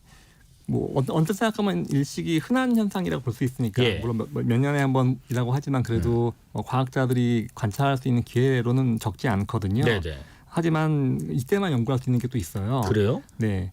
그 태양을 연구하는 천문학자들이 이제 관측을 요번에 떠났는데요. 국내에서도 이제 한국천문연구원 팀이 미국 항공우주국 나사 팀과 함께 그 태양의 그 바깥쪽 대기가 코로나라고 불리는데 네네네. 바이러스 이름과 똑같습니다. 네. 그거를 이제 관측하러 떠나게 돼요.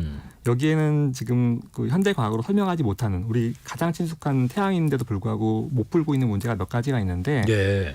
태양이 표면이 굉장히 뜨겁잖아요. 예. 점점 멀어질수록 차가워져야 맞는데 이렇게 거리가 멀어지니까 그렇죠. 희한하게 그 대기에서 갑자기 온도가 그 수천 도에서 수백만 도로 올라요? 가열이 됩니다. 급격히 가열되는 이상한 현상이 있고요. 네. 거기에서 또 태양에서 여러 가지 물질들을 내뿜는데 네. 그 입자들이 지구로 날아오는데 또 마찬가지로 그 지역에서 갑자기 한 10배 속도로 가속이 되는 현상이 있어요. 희한하네요. 네, 이게 그 어렵게 느껴질 수도 있는데 네. 이게 상식적으로 이해가 안 가는 부분이라서 과학자들이 굉장히 지금 못 풀고 있는 문제인데 네네네. 여기를 관찰할 수 있는 게 딱 개기일 때밖에 없어요. 그래서 이제 실제로 한국에서 미국 과학자들과 함께 이거를 풀기 위한 관측을 하러 지금 떠난다는 소식입니다. 네, 여기까지 말씀 듣겠습니다. 지금까지 윤신영 얼룩소 에디터였습니다. 고맙습니다. 감사합니다.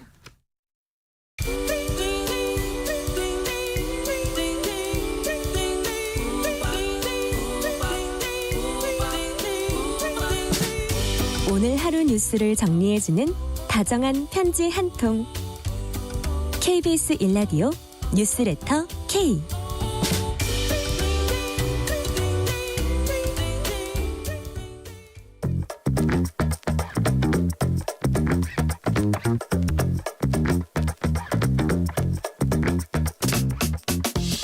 세계는 넓고 이슈는 많다. 국제 뉴스 짚어보는 시간. 지금은 글로벌 시대입니다. 지난달 26일에 미국 볼티모어에서 컨테이너 선박과의 충돌로 대규모 다리가 무너졌는데요. 이 선박이 또 국내 조선사에서 만들어졌다고 알려져서 그 여파도 주목됩니다. 이현미 국제 전문 저널리스트와 함께 알아보겠습니다. 안녕하십니까? 네, 안녕하세요. 예, 미국 시간으로 지난달 26일 새벽에 볼티모어 다리가 무너졌는데 영상 보시는 분도 있을 테고요. 사상자도 많이 나왔고요. 네. 피해가 컸겠습니다. 네, 그렇습니다. 미국 현지 시간으로 26일 새벽 네. 동부 메릴랜드주 볼티모어 퍼탭스코 강을 가로지르는 프랜시스 스코키 다리의 교각에서 네. 화물 컨테이너선이 충돌해 교각과 다리 본체가 무너졌습니다. 네네. 사고 직후 볼티모어 그 소방서와 해양 경비대는 헬기와 구조선을 현장에 급파해서 실종 수색 작업을 벌였고요. 예. 그런데 8명이 이제 물에 빠졌습니다. 네네. 그중에 이제 2명은 구조가 됐고 6명은 사망한 것으로 이제 판단을 하고 있습니다. 아이고, 사망자들 중 2명은 이제 2명의 시신은 다리 중간 부분에 있는 픽업 트럭 잠수부에 픽업 트럭에서 잠수부에 의해서 발견이 됐고요. 네. 나머지 시신은 무너진 다리 잔해를 먼저 치워야만 찾을 수 있을 것으로 당국은 보고 있습니다. 외신에 따르면 사망자들은 모두 멕시코, 과테말라, 엘살바도르, 온두라스 등 중남미 출신 20대에서 40대 이민자들이라고 합니다. 네. 이들은 미국 건설회사 브라우너 빌더스 소속 건설 노동자들로 사고 당시 대교에 난 포트홀을 메우는 작업을 진행을 하고 있었다고 합니다. 선박과 교량 충돌 당시 빠른 판단으로 즉각 조난 신호를 보내고 경찰이 불과 90초 만에 짧은 대처 시간에 다리 입구에서 차량 진입을 차단해서 큰 참사는 막았는데 정작 현장에 있던 이들은 그 당국의 긴급 경고를 받지 못해서 안타깝게 사망한 것으로 전해지고 있습니다. 근데 이 다리가 뭐 엄청 많은 차량들이 다니는 다리라면서요? 네, 그렇다 그러더라고요. 다리 상부는 양방향 총 4차로의 고속도로이고 매일 주야간 3만 대 이상의 차가 오갔다고 합니다. 네. 공개된 수상 보안 카메라 영상에도 보면 어둠 속 선박이 교각과 충돌하기 불과 30초 전까지도 다리 위로 여러 대의 차량 불빛이 빠르게 오가다가 충돌 직전에야 다리가 비워지는 긴박한 장면이 포착이 됐었습니다. 네네. 현재 당국은 미 동부 해안에서 가장 큰 규모의 해상 크레인을 동원해서 사고 지점 인근에서 잔해 제거 작업을 시작을 했고요. 그리고 뭐 오늘 저기 기사를 보면은 이제 저기 볼티모어 항구 복구를 위한 첫 삽도 떴다고 그럽니다. 네. 그래서 미 해군 인양 부대가 작업을 주도하고 있고 최대 1,000톤을 들어올릴 수 있는 크레인 대륙 바지선과 최대 400톤 작업 능력을 가진 회전 크레인 바지선 등이 투입이 됐다고 합니다.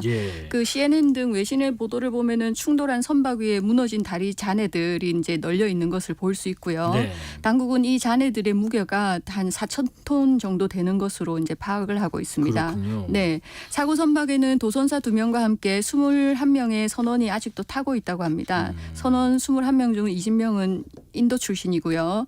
뭐 메릴랜드 주 당국이 이들과 연락을 취하면서 이제 소통을 하고 있고 선원들 하선 여부는 아직 결정이 안 됐다고 합니다. 네. 이게 그 사고 원인이 뭐였을까 많이들 좀 궁금했는데 원인이 좀 밝혀진 부분이 있을까요? 시간이 걸리겠지만. 아직은 명확한 거에 나온 것은 없습니다. 근데 미국 교통안전 당국은 일단 정확한 원인 규명을 위해서는 한 1, 2년 정도 걸릴 수 있다고 보고 있고요. 1, 2년이요? 네.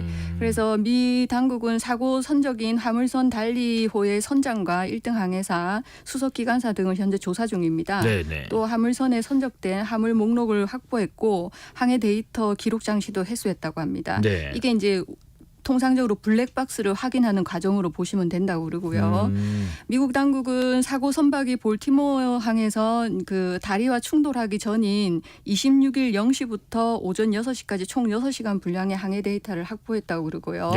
실질적인 조사를 위해서는 총 30시간 분량의 데이터가 필요하다고 하고 있습니다. 그런데 그 기록 장치 이렇게 분석해 보면 거기서 여러 가지 단서들이 나오지 않을까요? 다양한 단서들이요? 근데 지금 선박 기록 장치 그 GPS라고 그러죠. GPS 정보하고 그다음에 선장에 서 있는 함교에서 나온 소리 등이 이제 굉장히 제한적으로 이제 정리가 돼 있다고 합니다. 그래서 엔진 기통의 온도나 전력 분배 센서 정보 처리 등도 이제 저장이 되지가 않아 있어서 선박이 오작동한 이유를 정확하게 파악하기에는 현재로서는 좀 말하기 어려운 상황이다. 뭐 이런 입장이고요.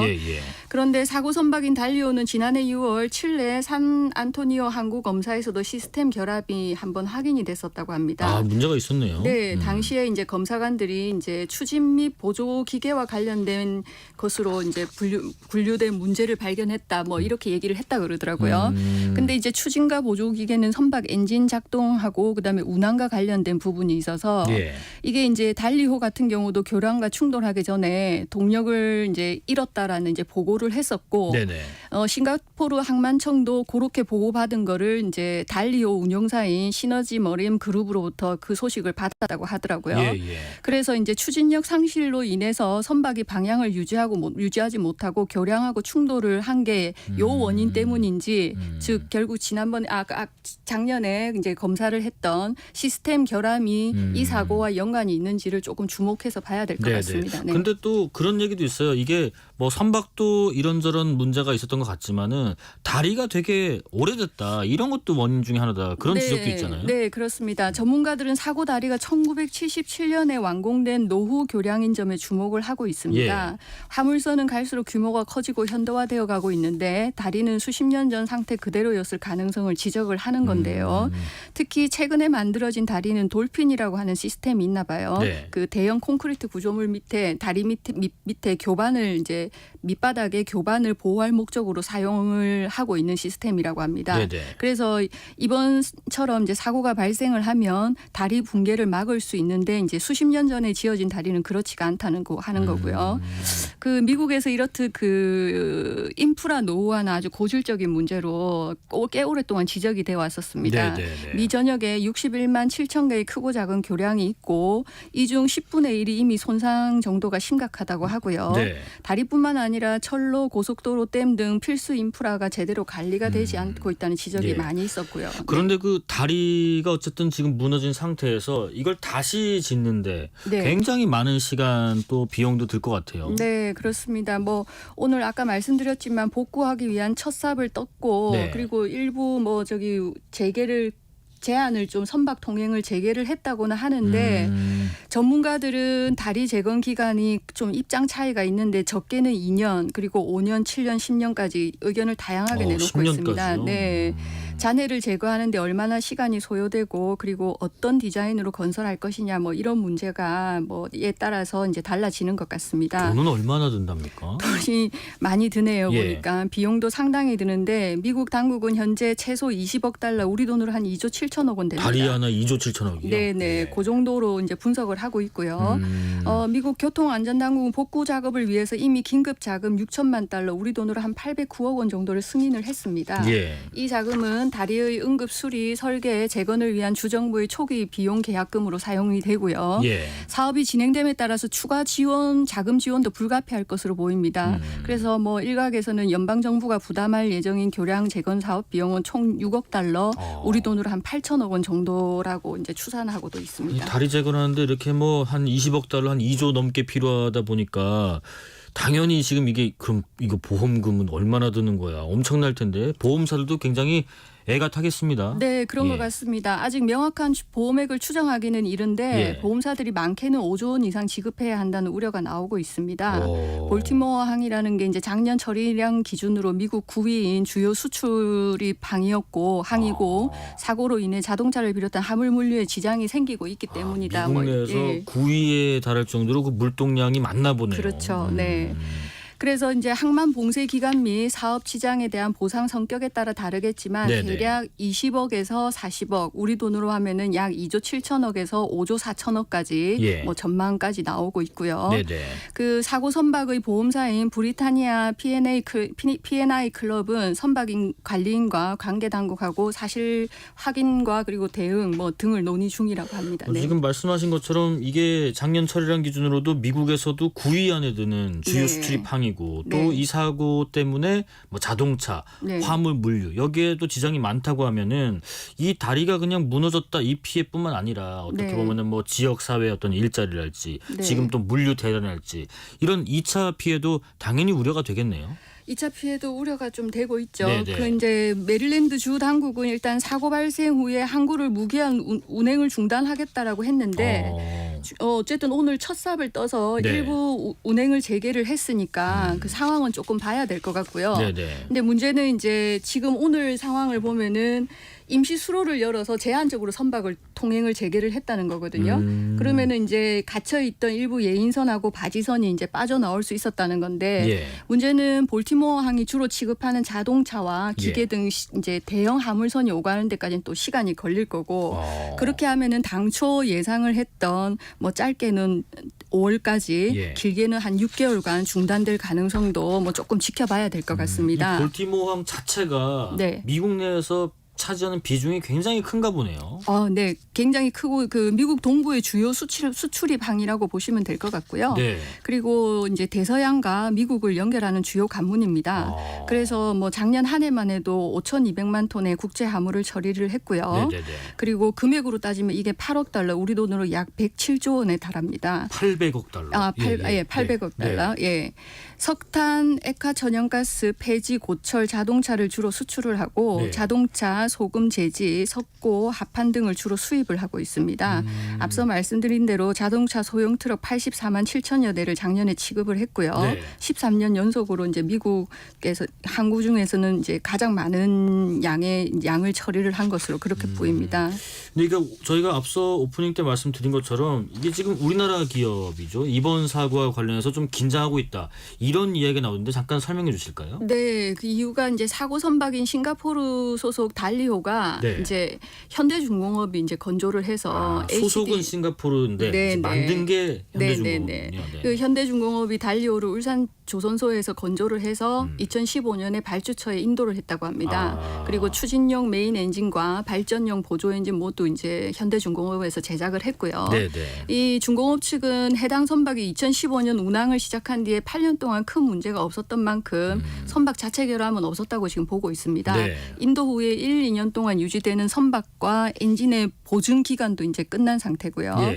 이제 문제는 사고 원인으로 이제 혹시 전력 개통 문제가 저기 있느냐, 그거를 조금 지켜봐야 되는 문제인데 외신들을 보면은 해당 선박은 교각과 충돌하기 전에 이제 메릴랜드 주 당국에 선박에 대한 통제력을 상실해서 다리와 충돌할 수 있다라고 보고를 했다고 하고요.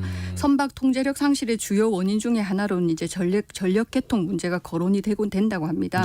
그래서 달리오가 출항 전 이틀 동안 심각한 그 전력 문제를 겪었다는 주장도 또 나오고 있고요.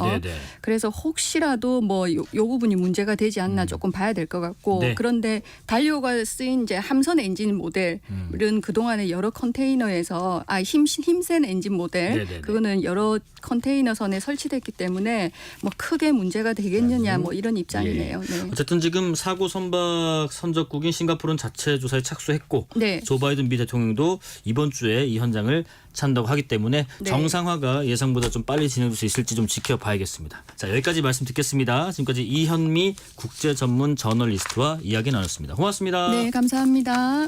자, 오늘 뉴스레터 K는 여기까지입니다. 마무리 노래는 캐런 애니 부른 Not Going Anywhere 들으면서 마무리해보겠습니다. 커피 쿠폰 받으실 분들 뉴스레터 K 홈페이지를 확인해 주시고요. 오늘도 여러분과 함께 세상을 읽어봤습니다. 지금까지 뉴스레터 K KBS 김용준이었습니다. 고맙습니다.